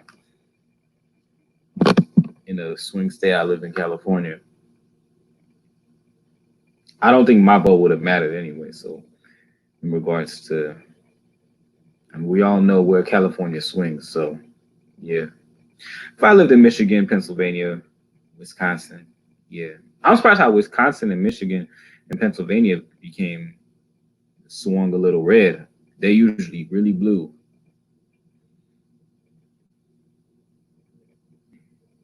Yeah, so I'm surprised. Florida and North Carolina, I'm not really surprised. Arizona probably got a lot of Democrats though. I ain't gonna lie. Same with Oklahoma, Georgia, Texas, Louisiana, Mississippi. I was like, damn, the numbers are pretty good. Same with Alaska too. I'm like, okay, I see you. Interesting. I was surprised. So yeah. Don't kill the messenger. I know somebody that triggered. Oh, my state ain't Democrat. My state ain't Republican. No, I was just saying what it is, man. From what the numbers say, everybody says, "Oh, well, the numbers don't lie, bro." All right, then we'll be petty and say the same thing about that.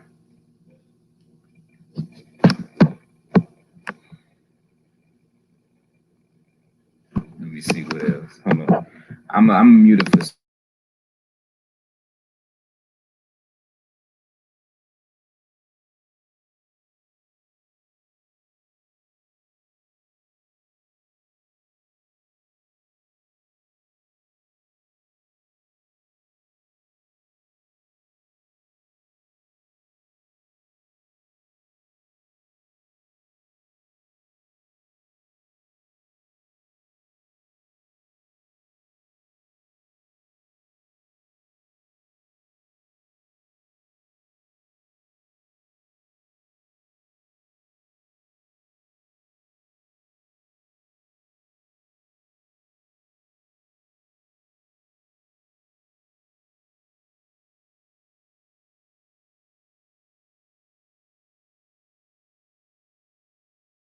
Okay, so I want to debunk something that somebody said in this video. Hold on, let me see where it's at.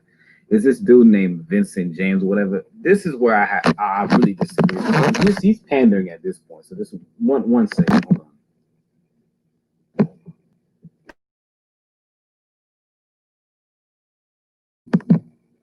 on. Okay. So you're gonna hear his voice right now. Hold on. To point out is that police are actually more likely, like vastly more likely, to shoot and kill a white person when they're being arrested for a violent crime. So about 10,000, for every 10,000 Black Americans that are arrested and detained for violent crime, 3 of them are killed by police. For every 10,000 white Americans who are arrested for violent crime and detained for violent crime, 4 of them are killed by police. Now, this is despite the. Notice how he said that. Let's keep it. I don't believe that. I believe that maybe they're trying to say that. Like I think he's trying to do. He's trying to be so disingenuous and lie. He can lie his ass off. That I don't believe that's true. The statistics are skewed. There's a lot of skewed statistics, by the way, too. No, I understand. Are more white people killed by police? Yes.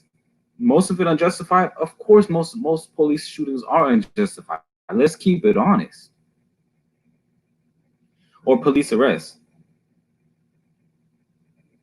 Yeah, and then the thing is, they're saying, "Oh, well, a white person is more likely to be shot by police." No. First of all, no. When a white person is killed by police, their community goes after them, economically, socially. Like they don't. He doesn't get that though. I don't know. Has he lived around? I don't know if he's lived around white people. He's probably a white guy that never lived around white people, or he's just being disingenuous and lying to himself to have a specific narrative. But no, they go after the police officers, the chief, everybody. So he's lying to himself. He's a good liar too. I'll give him that. Very good liar. But that's what he's doing though. That's his market.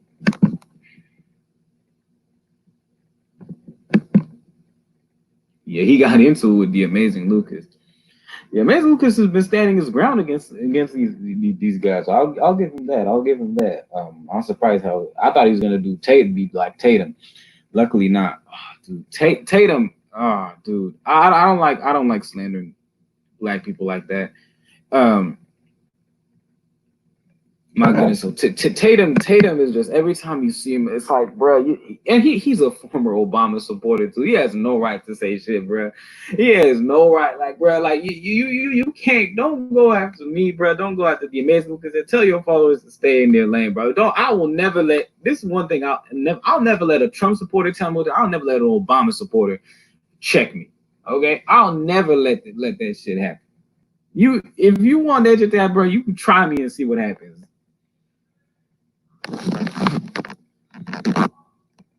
I lived in Oklahoma back in 2016 anyways, but in November, I'm not voting period for any president. Only the initiatives if Callie has any. Thank you. Me too. Absolutely. Yeah. Unless a third party candidate, I think there is. Can someone check for me? I believe there is a third party candidate running this year. So let's check that out. Let me see. I'm voting third party. Joe Biden should be in prison, and same with Trump, to be honest. I think they've committed heinous crime. Police shouldn't be killing anyone first. Can never be statistics. Killing unless absolutely, yeah, thank you. I lived all around, let me read the comment. I lived all around the country. He's completely wrong. And I'm old enough to remember when police used to shoot, disarm, not to kill. If you don't mind me asking, around what time period did you grow up around? I don't mean to put you on the spot, because in which area of the country did you reside? If you don't want to put out too much information, feel free not to. I'm just curious. I'm not gonna force you, but if you want, I'll give you a cue, like consensually. Go ahead and tap in the comment section. Okay. Right at Lori. Okay. That's right. You're not supposed to be checked by anybody. And really, who's that candidate? Let me see. Actually, third party candidate. Let me see. Third party candidate.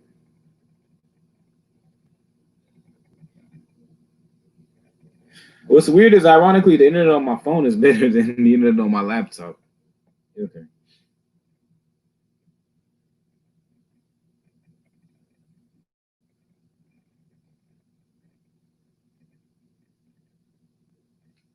Betty, I'm gonna go on Twitter on my phone and type it up. Hold on.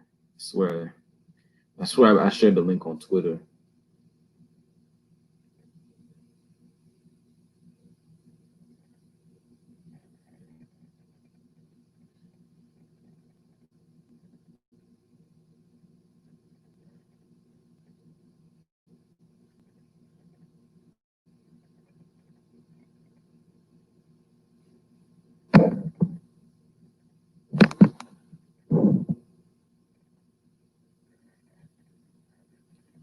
I was a kid in the 70s, lived in Oakland, San Diego, New York City, New Jersey. Oh, you lived in like Newark or something? Or Jersey City, Patterson? Philly, DC, Fort Lauderdale, or Orlando. Like, damn, bro, you lived all around the country. Damn. Are you Vietnamese, by the way? Because your last name is Trung, and I had a friend growing up named his last name was, or his first his name was Trump. His name was, I don't want to put out his information, but yeah, I had a friend with a similar name, not necessarily the same name. Trung. Are you Vietnamese, by the way?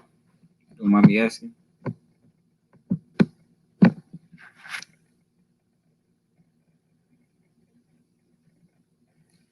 Excuse me for a second. It's Joe Jorgensen. That's who it is. Joe Jorgensen. Let's actually watch a video. She's from Libertyville, Illinois. That's close to Lake County. That's in the Chicago. So she's from Chicago area. Yeah, so she's cool overall. If y'all want to hear audio, let's hear an audio. By the way, she's been campaigning for a long time. By the way, so since April, but the MSM mainstream media has been fucking her over. Let's talk about it. I'll start with the first video. Hold on.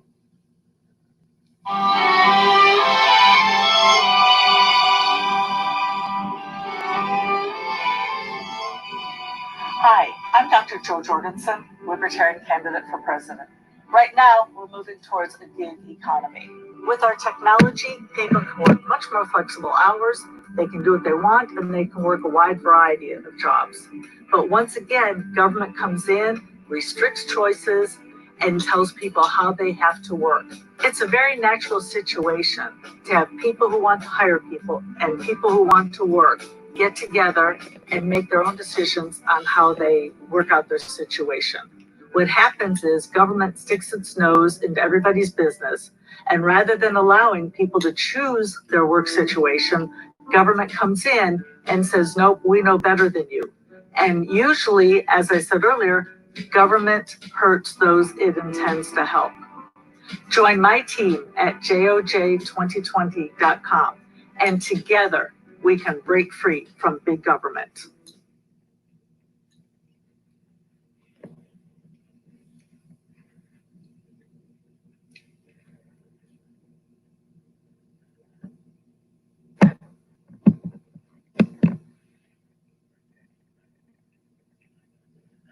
Oh no, married a Vietnamese. Okay, that's what's up. And he was a boat person.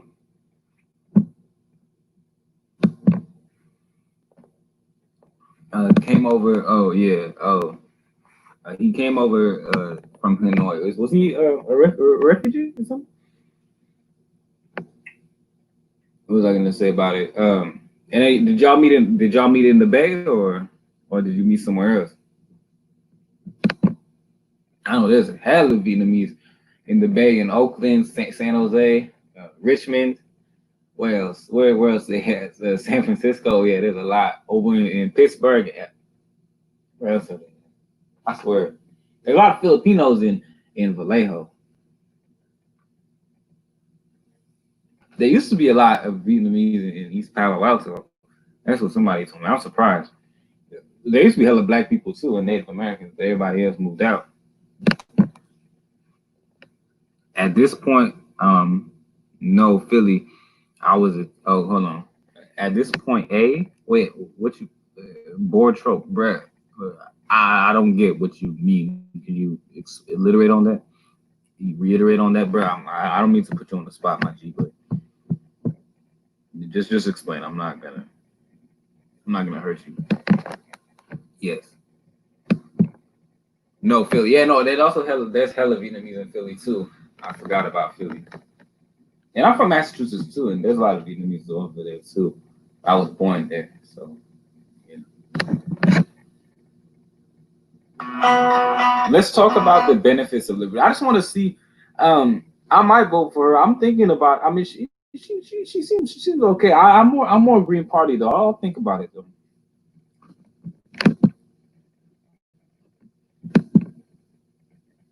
Yeah, no, she does. She does look very interesting, to be honest. I'll put another video out there. I'm sorry, I can't play the videos because my stuff is hella tripping. So yeah, we'll do that right now.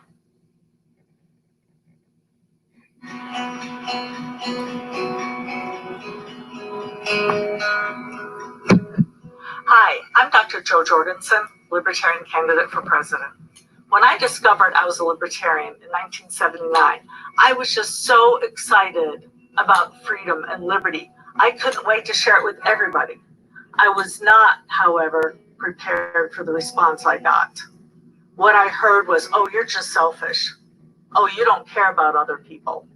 And then the classic, you know, not everyone is as smart as you are. We have to have Social Security. I had no idea what I was doing wrong until I later became a marketing rep for IBM and built my own $1 million company. I was selling the features, not the benefits. We libertarians are just so excited about liberty and freedom that we talk about that and forget about all the wonderful benefits that people get from liberty, benefits that the voters want. For instance, better health care, higher quality education, cleaner streets, a cleaner environment, and we'd like to bring the troops home. I am tired of being in a party that's labeled as a bunch of angry white men who like to smoke pot. We have the most compassionate solutions out there.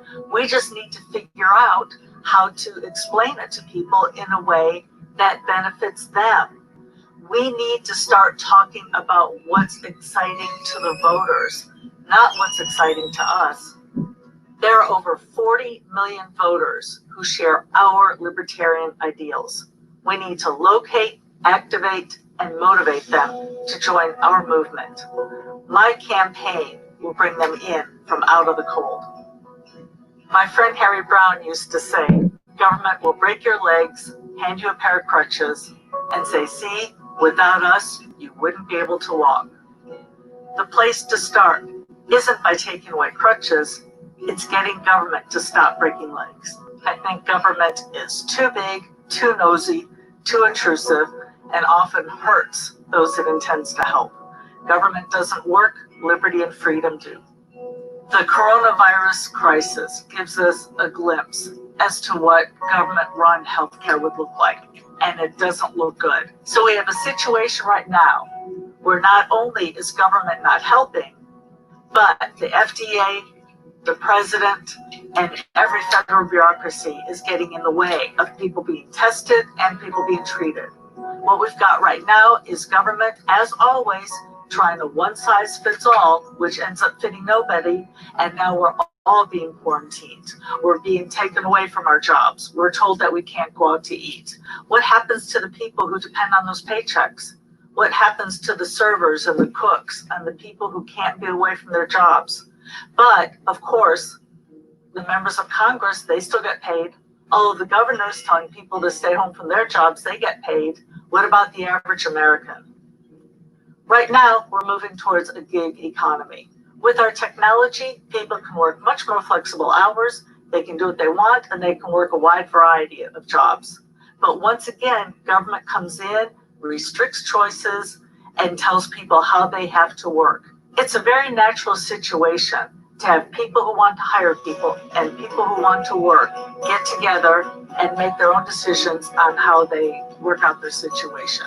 What happens is government sticks its nose into everybody's business, and rather than allowing people to choose their work situation, government comes in and says, nope, we know better than you. And usually, as I said earlier, government hurts those it intends to help.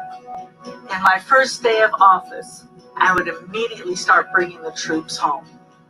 Being involved everywhere around the world is making our country less safe, not more safe. I would like America to become one giant Switzerland, armed and neutral.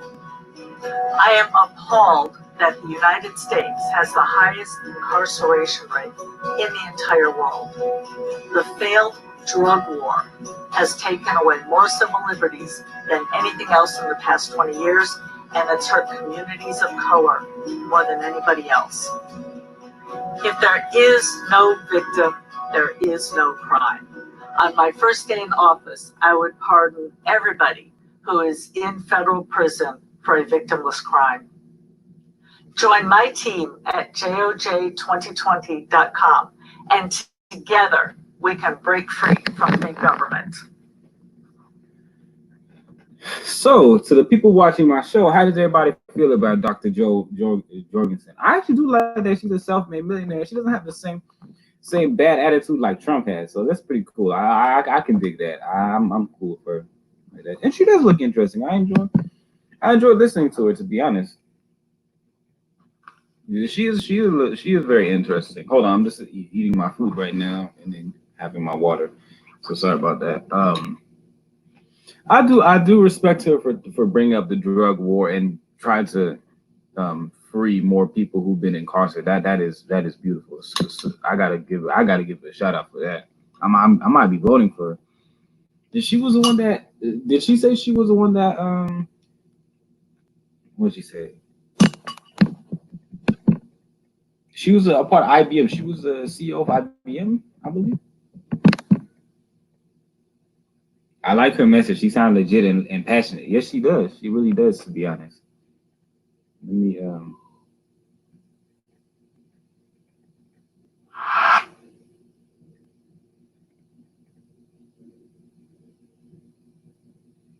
Let me go to Wikipedia real fast because I swear she said she was part of IBM, I believe.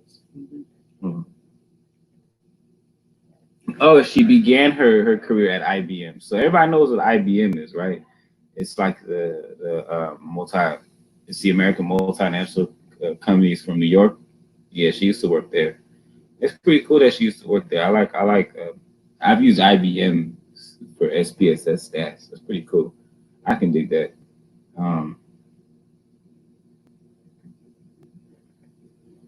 And she's a psychology senior lecturer. That's pretty cool. That's cool. And she ran before in 1996 with Harry Brown. Anybody here remembers Harry Edson Brown? Rest in peace to him, by the way.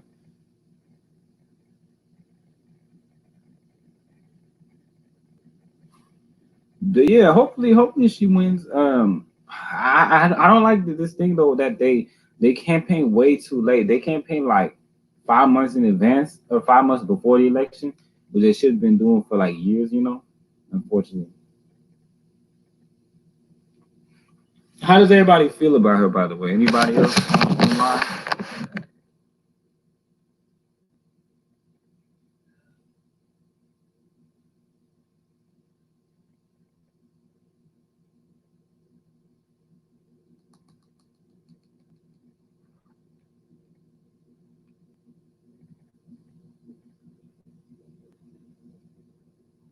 Hold on, let me see.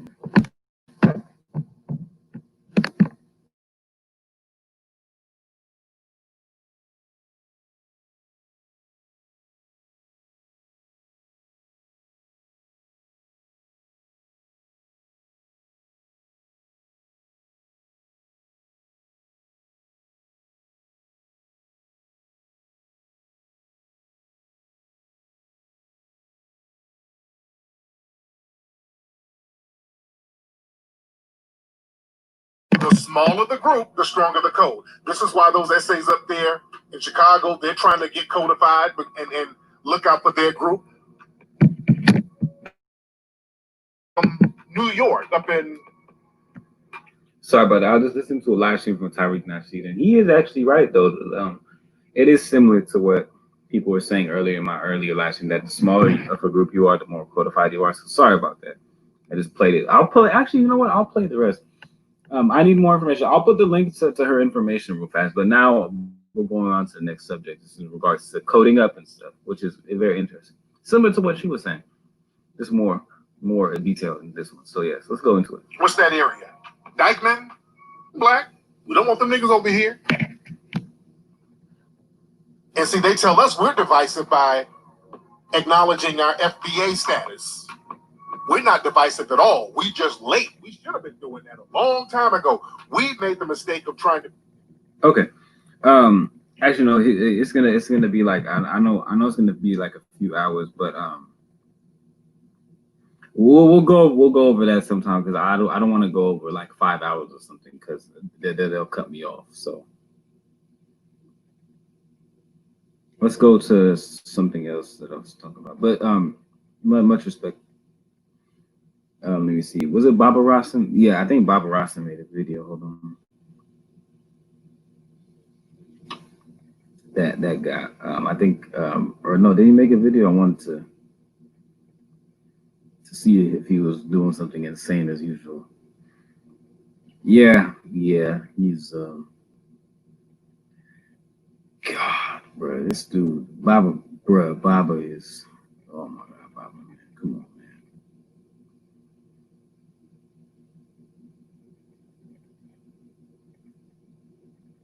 All right, yeah, this is too much. Hold on.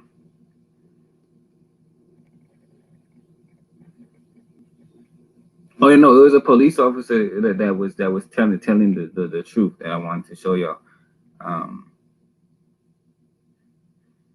Telling the truth about police brutality, and I think he's from Kentucky. Hold on. All right, let me put it out there because I think somebody was saying Baba had the video. To all the people. So I was like, nah, bro, Baba don't have the video, bro. And I said he don't have the video. I think they're just a troll from a long time ago. There, I found it. Okay. The news already. I don't want to get somebody that has the news got it from the news. Our rights as Americans are being has organic the Blade Runner been on? Yeah, he was here earlier. I don't know exactly what happened though. I think it cut off or something. I'm not sure. I felt bad though, but I think he's gonna be. He'll be back on soon. And arrest them and charge them with what? With a crime? I don't know what crime for 10 years. And watch the video that he put out. You know, as a police officer, I'm compelled to make this video. I've been in law enforcement for 10 years, and I'm speaking to my peers, other fellow officers, people in any kind of law enforcement position. I've seen officers nationwide enforcing tyrannical orders against the people, and I'm hoping it's a minority of officers, but it's not. It's really not. Let's keep it a buck. But let's continue. But I gotta give the dude respect for calling this out. And people are still trying to threaten him and try to say he ain't shit and stuff. Now this dude, I gotta respect him. I wish more black cops could do this. So most black cops are too scared to even call out somebody when they do something wrong in their department.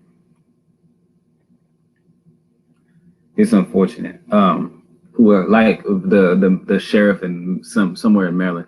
I'll look that up after this, but let's talk about this first. I'm so jumpy right now, so yeah. I'm not sure anymore because every time I turn on the television, every time I look to the internet, I'm seeing people arrested or cited for going to church, for traveling on the roadways, for going surfing, opening their businesses, going to the park with their families. Or doing nails out of their own house, using their own house as a place of business, and having undercover agents go there and arrest them and charge them with what? With a crime? I don't know what crime people are committing by doing nails in their own house, but we're seeing this more and more and more, and we need to start looking at ourselves as officers and thinking, is what I'm doing right? Now, I want to remind you that regardless of where you stand on the coronavirus, we don't have the authority to do those things to people just because a mayor or a governor tells you otherwise. That's fact. You don't have to enforce shit. When you're a police officer, bro, that's one thing you realize. You are pretty much free to do what you want to some degree. If you don't want to enforce something, I'm cool. Like, and I like, like, hey, there's somebody chilling after curfew. I'm cool, man. I'm cool, They really don't have to do it. So I gotta give the dude props.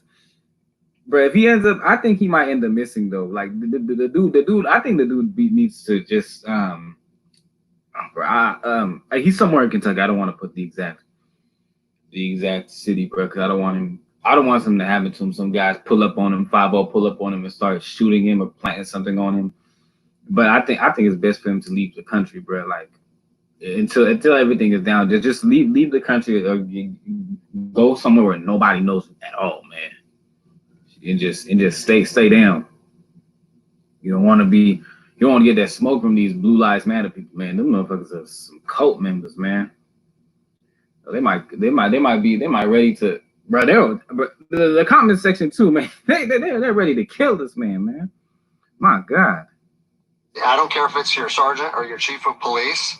We don't get to violate people's constitutional rights because somebody in our chain of command tells us otherwise. It's not how this country works. Those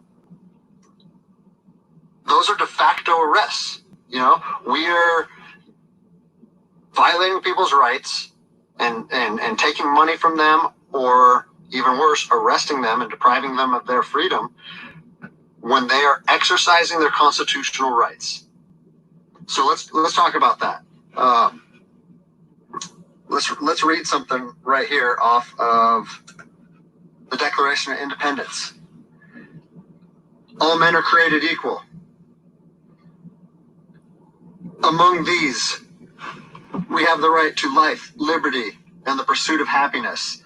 That to secure these rights, governments are instituted among men, deriving their power from the consent of the governed, meaning our power and any government official's power is derived from the people.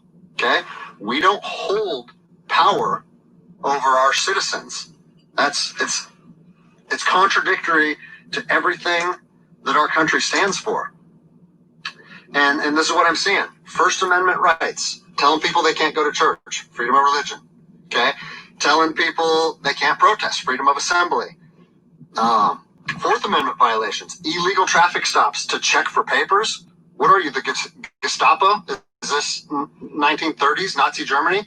You don't get to stop people unless you have reasonable suspicion or probable cause that they have committed a crime. And I agree with that, but unfortunately, here is that anything can be considered a crime, especially if you're black. Anything is considered a crime. So, unfortunately. But I do agree with them. They should.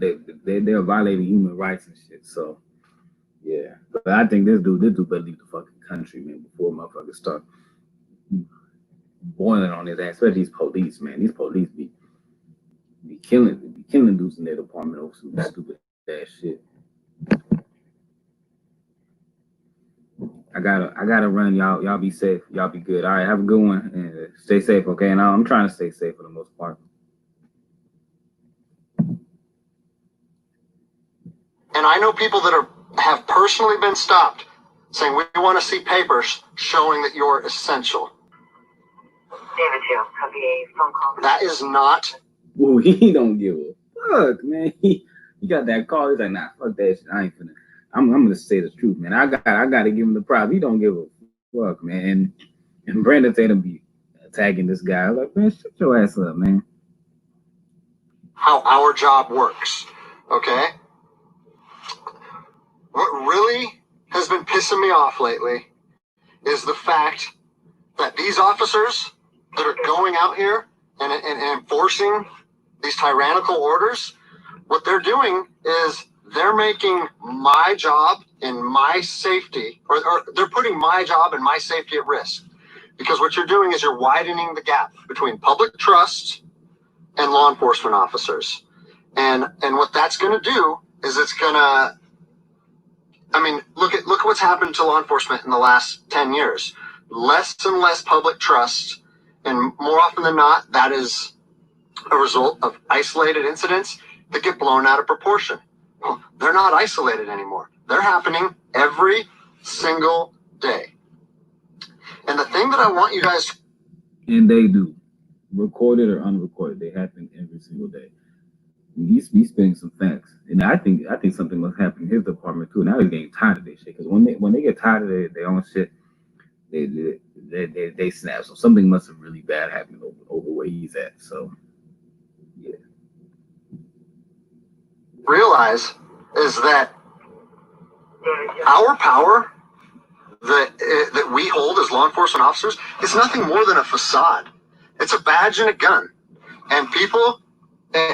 you don't realize, if you haven't lived in anarchy, if you haven't seen combat, things can be stripped from people in a heartbeat. And that's what I'm afraid of. I'm afraid that these actions are going to wake a sleeping giant, i.e. the American people, okay? They are going to be put in a position where they won't have their rights trampled anymore. And us as law enforcement officers, we'll have our ability to enforce the law stripped from us in about 10 minutes, okay? I think what is going to happen if this continues is we're going to see bloodshed in the streets, okay? I don't want to see bloodshed in the streets on either side of this coin. I don't want to see fellow officers get injured or killed, and I certainly don't want to see citizens get injured or killed. And I promise you, most of you out there doing these tyrannical acts against our citizens, you're not ready for combat. You're not mentally or physically ready for combat. He right. He right on that. They really don't want that smoke. They really don't want that smoke. He's telling y'all, motherfucker, you better behave yourself before I show me. Already look what's going on right now, you know, unfortunately. So yeah. But let's go ahead and talk about it. In the first place, I promise you, you don't want to go through that, and I hope I never have to go through that again. You know, you don't get to just say, well, I'm doing this because I was told to do so, or I'm following orders, or I need to keep this job. Guess what? I need to keep this job more than anybody. I have 3 young children. I have 2 houses. Like, I have the same sob story that the rest of you guys have.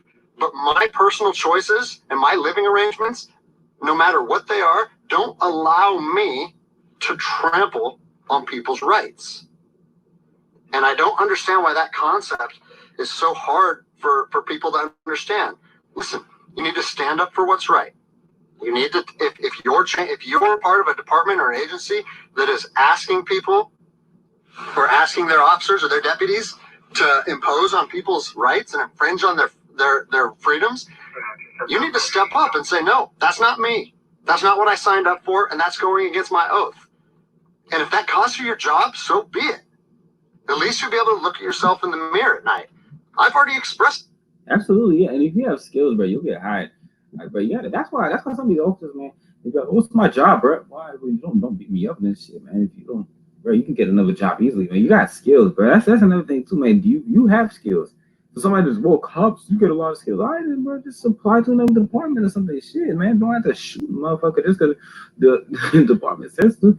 Hey, man, go throw acid at the citizens or go light them on fire. Okay, Master Sheriff, Master Government. Yeah, I'm gonna do it. Yeah. My name is Officer Cuckboy. I'm gonna light the people on fire because I'm an officer. Blue lives matter. Yeah. That's how they all sound, bro. All of them, man. Shit. Yeah, he's fine. Yeah, I hope he lives long. Yeah. Just fuck. Nobody put. I don't want to put it. Oh, Greg Anderson. Everybody, if Greg Anderson dies, the police officer in Kentucky and the United States government has something to do with his death. So just remember that everybody needs to make sure he good. Like, motherfuckers don't understand that, bro. Like, if he's dead, we know who did it. Don't talk about, oh, it's a cover-up. He had a heart attack or something, or he had a meth in his system. They're probably gonna do that. They probably sprinkle a little meth, like what they're doing with George Floyd. These white supremacists are gonna sprinkle a little meth and stuff too. Well, I had one dude yesterday too. I knew he was an informant for the FBI. This white supremacist dude, he walked up on me when I was protesting yesterday. He was like, "Hey, do you know how does nobody know about the George Floyd case?" And I was like, "Yeah, no, I agree with you. Oh, by the way, he had meth in the system." I was like, "Hey, bro, this is a private event, bro. We created this private event for us because it's part of our group, man. I would like you to leave and stuff." And he was like, "Oh," okay. And he left, but I knew he was a suspected FBI agent or something. All right, get your ass out of there. He was like creeping up on me too. I saw him behind. He looked like Master Roshi, bro. like Master Roshi, man. He was creeping up behind me and stuff. I was like, oh, because I look back and forth too, bro. I when I'm protesting, man, I'm looking back and forth just in case somebody like guts me up, skins me alive, eats my dead body, or gets the dogs on me and cannibalizes me or something. So yeah, I'm always worried. So yeah. And let's go back to video.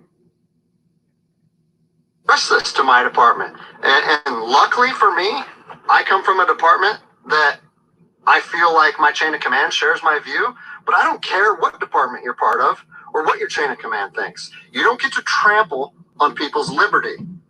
And so, as a special operations veteran, I've fought on the streets of Iraq under the U.S. government's guise.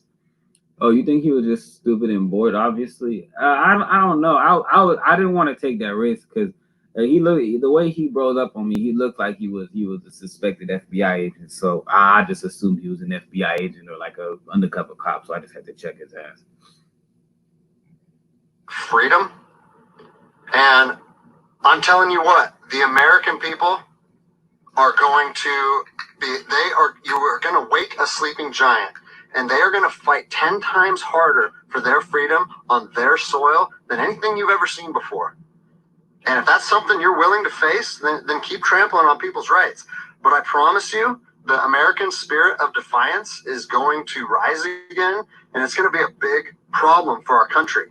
So I'll leave you with this, something that I learned as an E-nothing in the Army. No matter what situation you're put in, if you look inside yourself and ask yourself one question, am I doing the right thing? You ask yourself that, you know the answer. And no amount of money or no order or law or anything should be able to make you go against doing the right thing. So I'm imploring officers to look inside themselves and ask themselves, is this what I want to be doing to my citizens? And I think the answer is clear. And if we all stand up together, guess what? It'll be a non-issue, no factor, because people and law enforcement will be united like we should be. Here's a post actually from this officer, Greg. Okay, so he's spot on. And sorry about that. That was the commentator. I mean, let me see. That was out of Goshen or whatever. Let me see.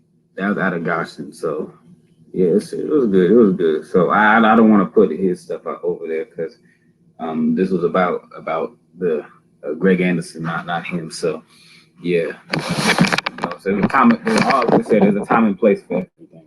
So now's not the time. This is the time for videos and facts, not the time for other commentaries besides my own.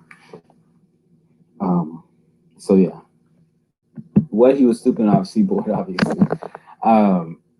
True. To some degree. That wasn't cool at all. You handled yourself well, though. Yeah, that's another thing too. When you go to these protests, make sure that that you go. You got to use these private groups or private Telegram groups or private WhatsApp groups or private Facebook groups to communicate. Don't let other cats know everything where you're at and stuff like that, because then that brings agitators. Like that's the problem with us too, man. A lot of us ain't that private because it was cool. It was cool. Nobody. We just having our signs up there. We were protesting, it was good. There was hella undercover cops too. You could feel it. You could feel it.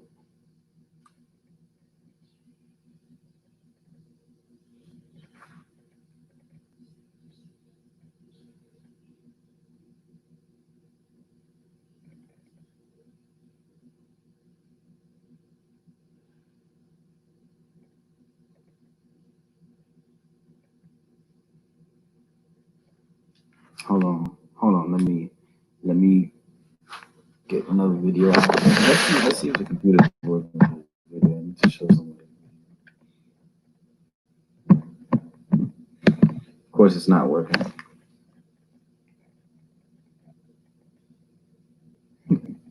Yeah, Logan Paul was apparently rioting as usual.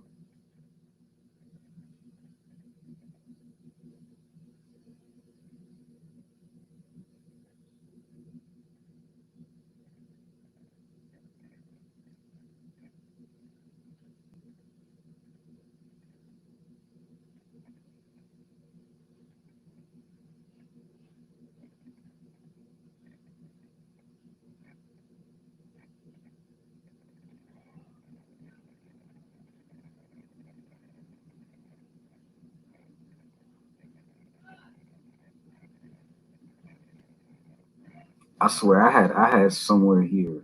Where the fuck was it, man? Oh yeah, I screen recorded it.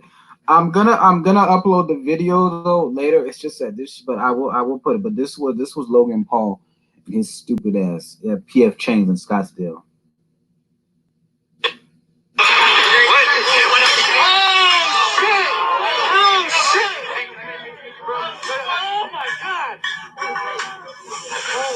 Oh my God, this is crazy. But I was gonna ask too. Does anybody here think Logan is Logan Paul that YouTuber? Do you think he's clicked in with like FBI groups or other infiltrator groups or undercover cops? Because the way he was riding, he was burning down PF Chang's suits, just looting. He was looting like he dude's got money. He got money. He acting like this. Boy got that. He's got YouTube money. He's got boxing money from YouTube boxing. The dude is very well off, and he's doing this stupid ass shit. And that makes me wonder, like, bro, you finna go to. Hey, no, he ain't gonna get arrested. If he doesn't get arrested, that means that he's part of. He's clicked in with them like heavy, man. Oh my God! Oh my God, this is crazy. Did they say white power? Hold on, rewind that. I'm gonna rewind that. Oh my God, this is crazy.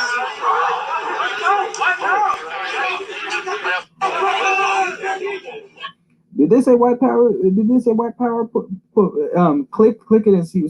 I mean, not click it. Gosh. Okay, press 1 if they said it, yes, and then 2 if they didn't.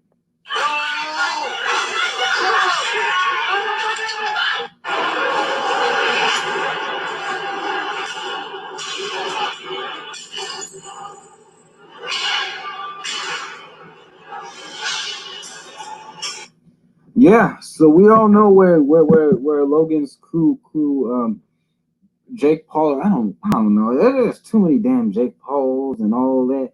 I don't listen to them. I could they're clowns in my opinion. Yeah, it's time to stop giving him any attention. I told you never to trust him too. He's been, I can't. I don't like him. He's related to Logan Paul. Oh, they're from Cleveland,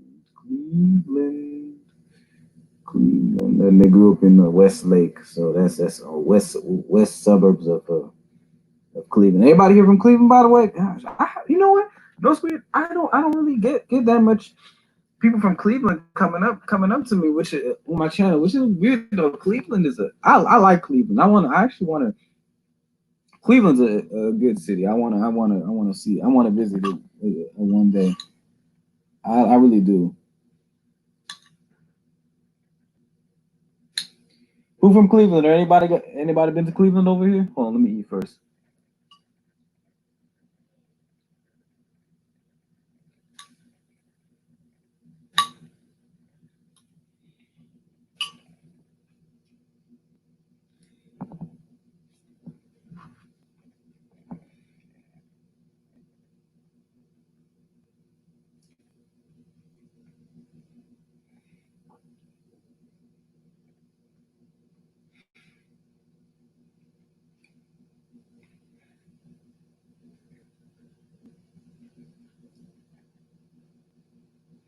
Okay. Let's go back to the video real fast.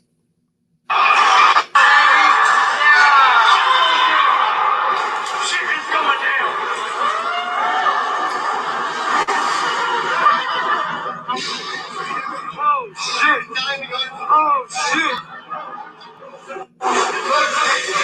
Hey yo, give me a brief alone.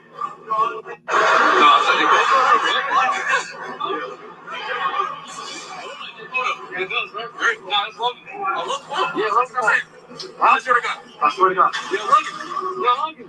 Wait. Yeah, go.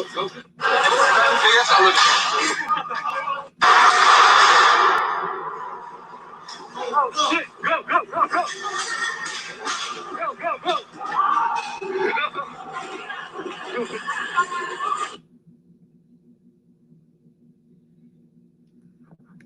Yeah, so that's what happened with Logan Paul and Jake Paul. So yeah, I never fucked with them. To be honest, I really don't like them. I mean, they were cool on Vine. I remember I used to be a Viner growing up in high school. So, but yeah, other than that, yeah. In Sacramento, they shot a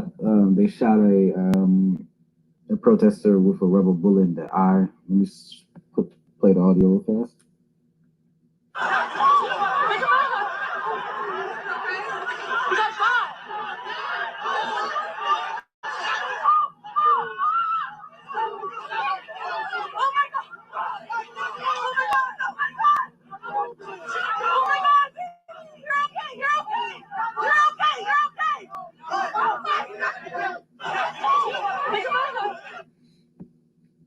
Yeah, these officers are out to kill now. To be honest, it's crazy out in these streets, California especially because we don't have guns like other states. You know, California, Illinois, and Michigan. California, Illinois, New York, and Michigan. We forget um, the backbone of this. Oregon, Nevada. Yeah, I agree with that.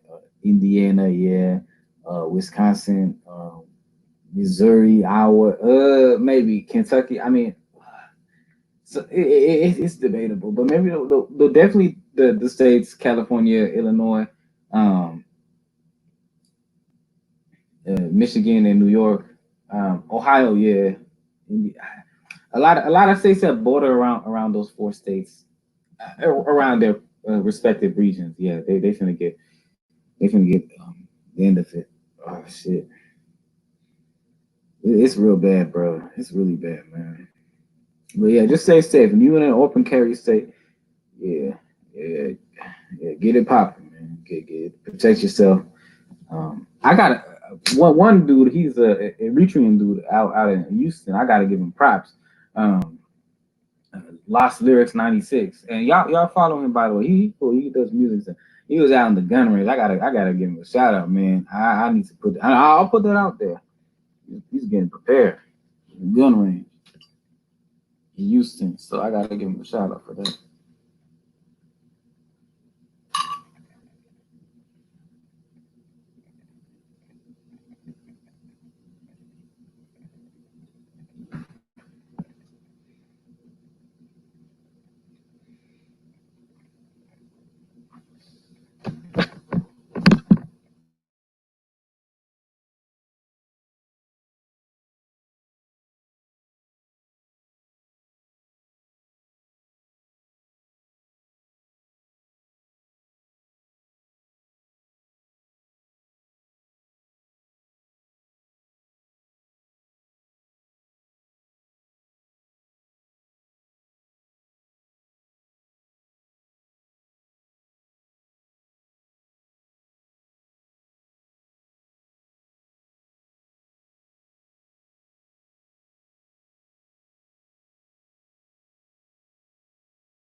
What does everyone think about a lot of the?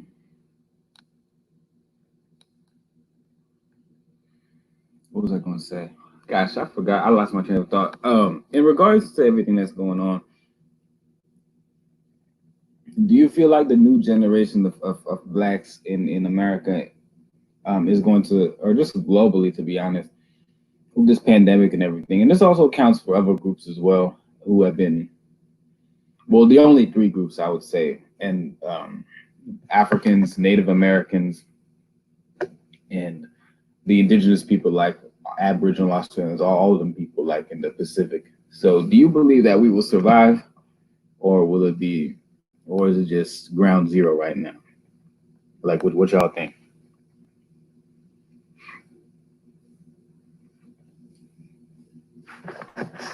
And by the way, I was gonna ask, how's everybody? Is anybody here from Miami? What's the word in Miami? I'm just curious. I will look that up right now. I'm wondering if those racist Ted Cruz supporters, or the racist those extremely racist white Cubans over there, so-called white. No, I'll give them that. Nah, they earn their white. They white. They white. Like that motherfucker, absolute Chad. Fuck that little punk ass motherfucker. Yeah. Yeah. No, he's. I was just wondering if they're flexing. Is they flexing over there or not? They really don't want that smoke, man. First of all, the white Cubans are outnumbered by Afro Cubans and indigenous Cubans too. Hell, even the Arab Cubans, Asian Cubans, they're using their own. Yeah, yeah. Miami's not a white city at all. I don't give a fuck what they say. Hell no. Hell no, bro.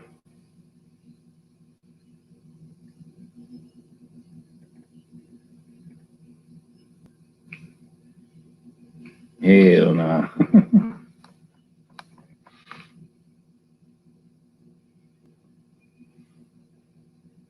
Oh no.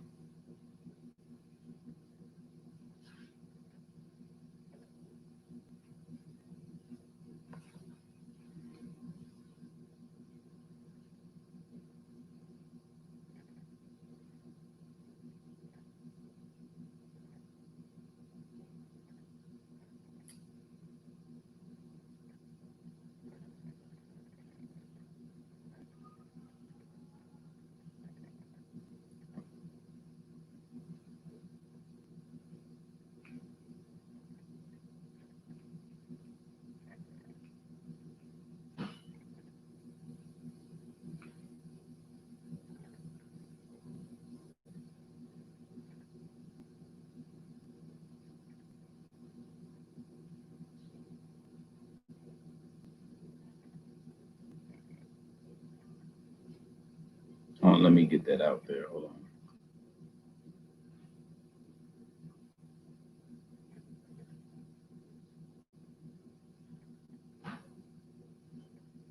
My goodness. Hold on. I was looking for someone. Hold on. Looking for something that. Oh yeah, no, it's from the absolute. That motherfucker.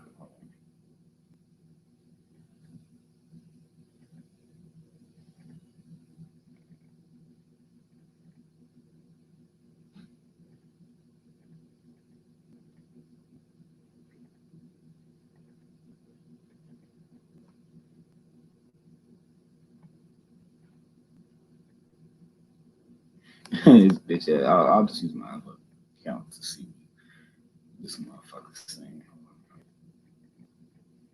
Let's just use these.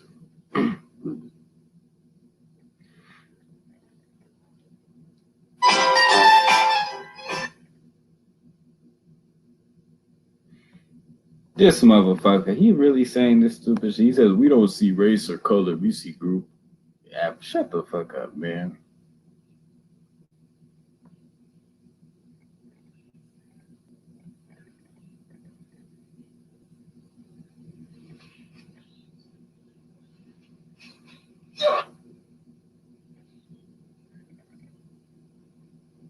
Response to some people that got here recipients every year are African American.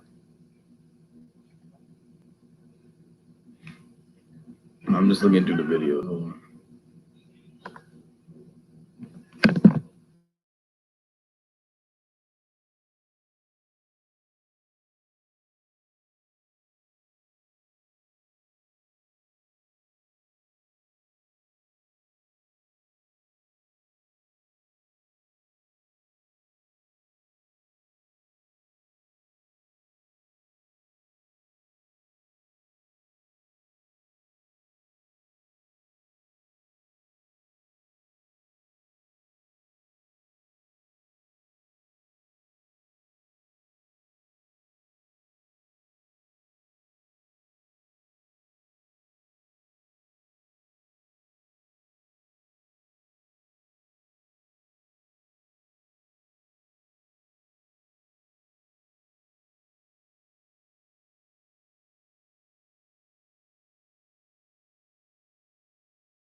This is what this dude is saying. And let me read this motherfucker's story.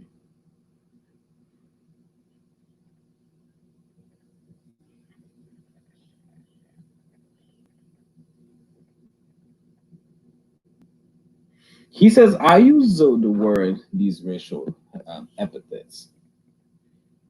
Okay, so he uses every single racial epithet. All right, dumbass. Language does not make you racist. Yes, it, bruh. Language does not make you racist. You're not racist until you discriminate against someone for their skin color, not statistical group average. Bro, a lot of those group averages are skewed. You dumbass. He has such low intelligence. Does saying I will burn down a forest make me an arsonist? No, I'm not an arsonist. So I burn the forest. No, because you're stupid. And you spelled forest wrong too. This dude talk about how he's so superior. He can't even, he spelled forest like this.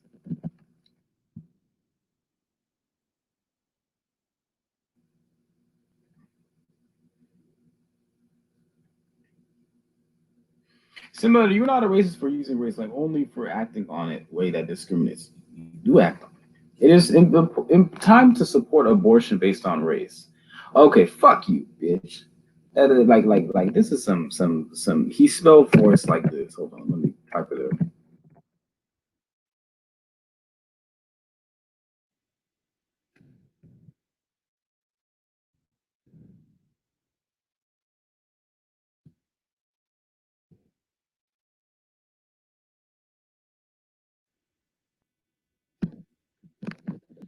Yeah, this is advocating for abortion.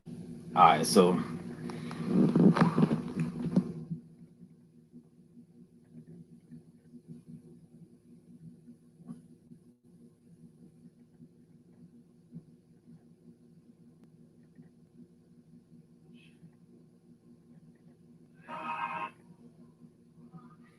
this dude's a coward though. He doesn't want anybody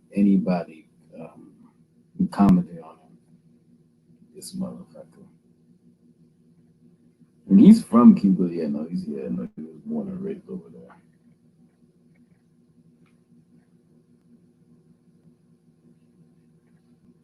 Yeah. So anybody got any plans today? What y'all finna do? What y'all finna do? Besides watch live stream.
my apologies, everyone. My stuff, I just had to make sure that everything was good. I was just getting some water too, and then making sure the video was good. But anyway, so this is a video audio right here. It's from the radio host from New York, Rochester, New York. This is what they be saying. So apparently we're acting inwardly, huh? Interesting that they say that. Can't see.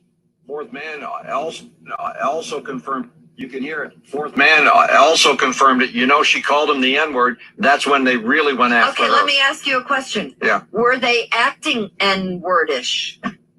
There's your question. They were acting thuggerly, like, I think they're thugs. Were they acting N-wordly? Yeah. Define that woman. Like, really, Kimberly, that's her name.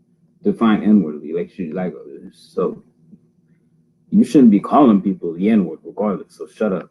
Damn, she's annoying as hell. I don't like this radio host at all. I really dislike her. I've only heard this thing, but it's easy for me to dislike somebody who's stupid. By the way, you can't and racist too. Dad, what are you doing? No, were they acting that way? No, you can't say that. Hey, if that was stop saying thugs. That's part of the problem. No, it's not. They're thugs. Okay, I respect that white dude for saying that. Hey, you can't be saying that shit. You know, that's true. So I gotta give them that. They're like, yeah, they're thugs. They're thugs. They're thugs. If you look like a thug and if you act like a thug and you got 3-on-1 and beating up a white woman with a 2x4. Only when beating up a white woman? Interesting how you say that. Only, huh? So I'm not. So if somebody beats, let's say that was me. Are they considered thugs that beat up me? Probably not, because only when they beat up people like you, the suburbs, bro. Yeah, when they beat people up like you, then y'all come out. But when this big government and other random people beat me up, it's justified. Interesting, eh? Obama, I like Obama. I like Trump. Yeah. By God, you're a thug. And by the way, there are people in the black community would say they are acting N-wordly. But they can say that. You can't say that. It's double standard. I was going to say it doesn't matter. And I don't appreciate the double standard. Well, it doesn't. Who cares? If she had been a black woman, the N-word wouldn't have been that big a deal. They'd have walked away. You can hear it. Fourth man. Nah. Let's do this shit. Just man. Just say fuck them. They ain't shit. A lot of these radio hosts are fucked up. I can't fuck with a lot of radio hosts, to be honest.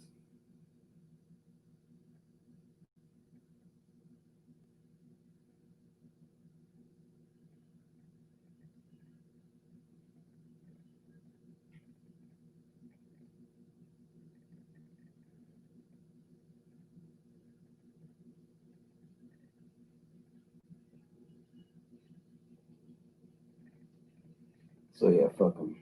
Yeah, they ain't shit. Yeah, Dallas was crazy with that knife building dude. Hold on, let me see if I have the. All right, let me see if you know what? I'll post all these videos later and stuff. How about that?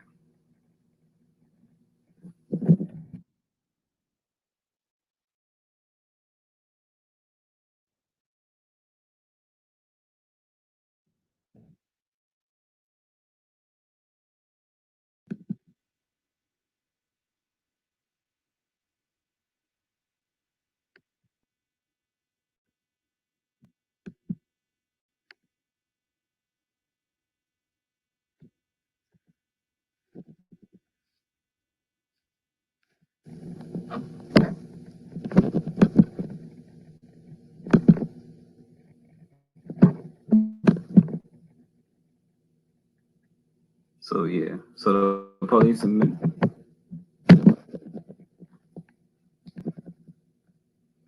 Thug is a code word for black citizens. It's not a code word for cops. We're a thug even if we just do anything. We just do normal shit where we're considered thugs. We're just out in about and just relaxing. We're thugs. We're thugs if we're at a gun range.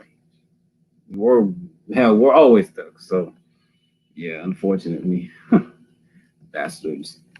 Oh my goodness, this video is not damn low. My God. It's on this laptop. Do you think I might have too much shit on my laptop, or maybe just StreamYard is hard on? Fuck. Come on, bro. Or better yet, I'll do this. I'll just post the video and I'll do another live stream through my phone maybe, or another computer. This shit gets annoying, man. But anyways, family. So that wraps up today's show. I will do more live streams tonight and stuff. So yeah.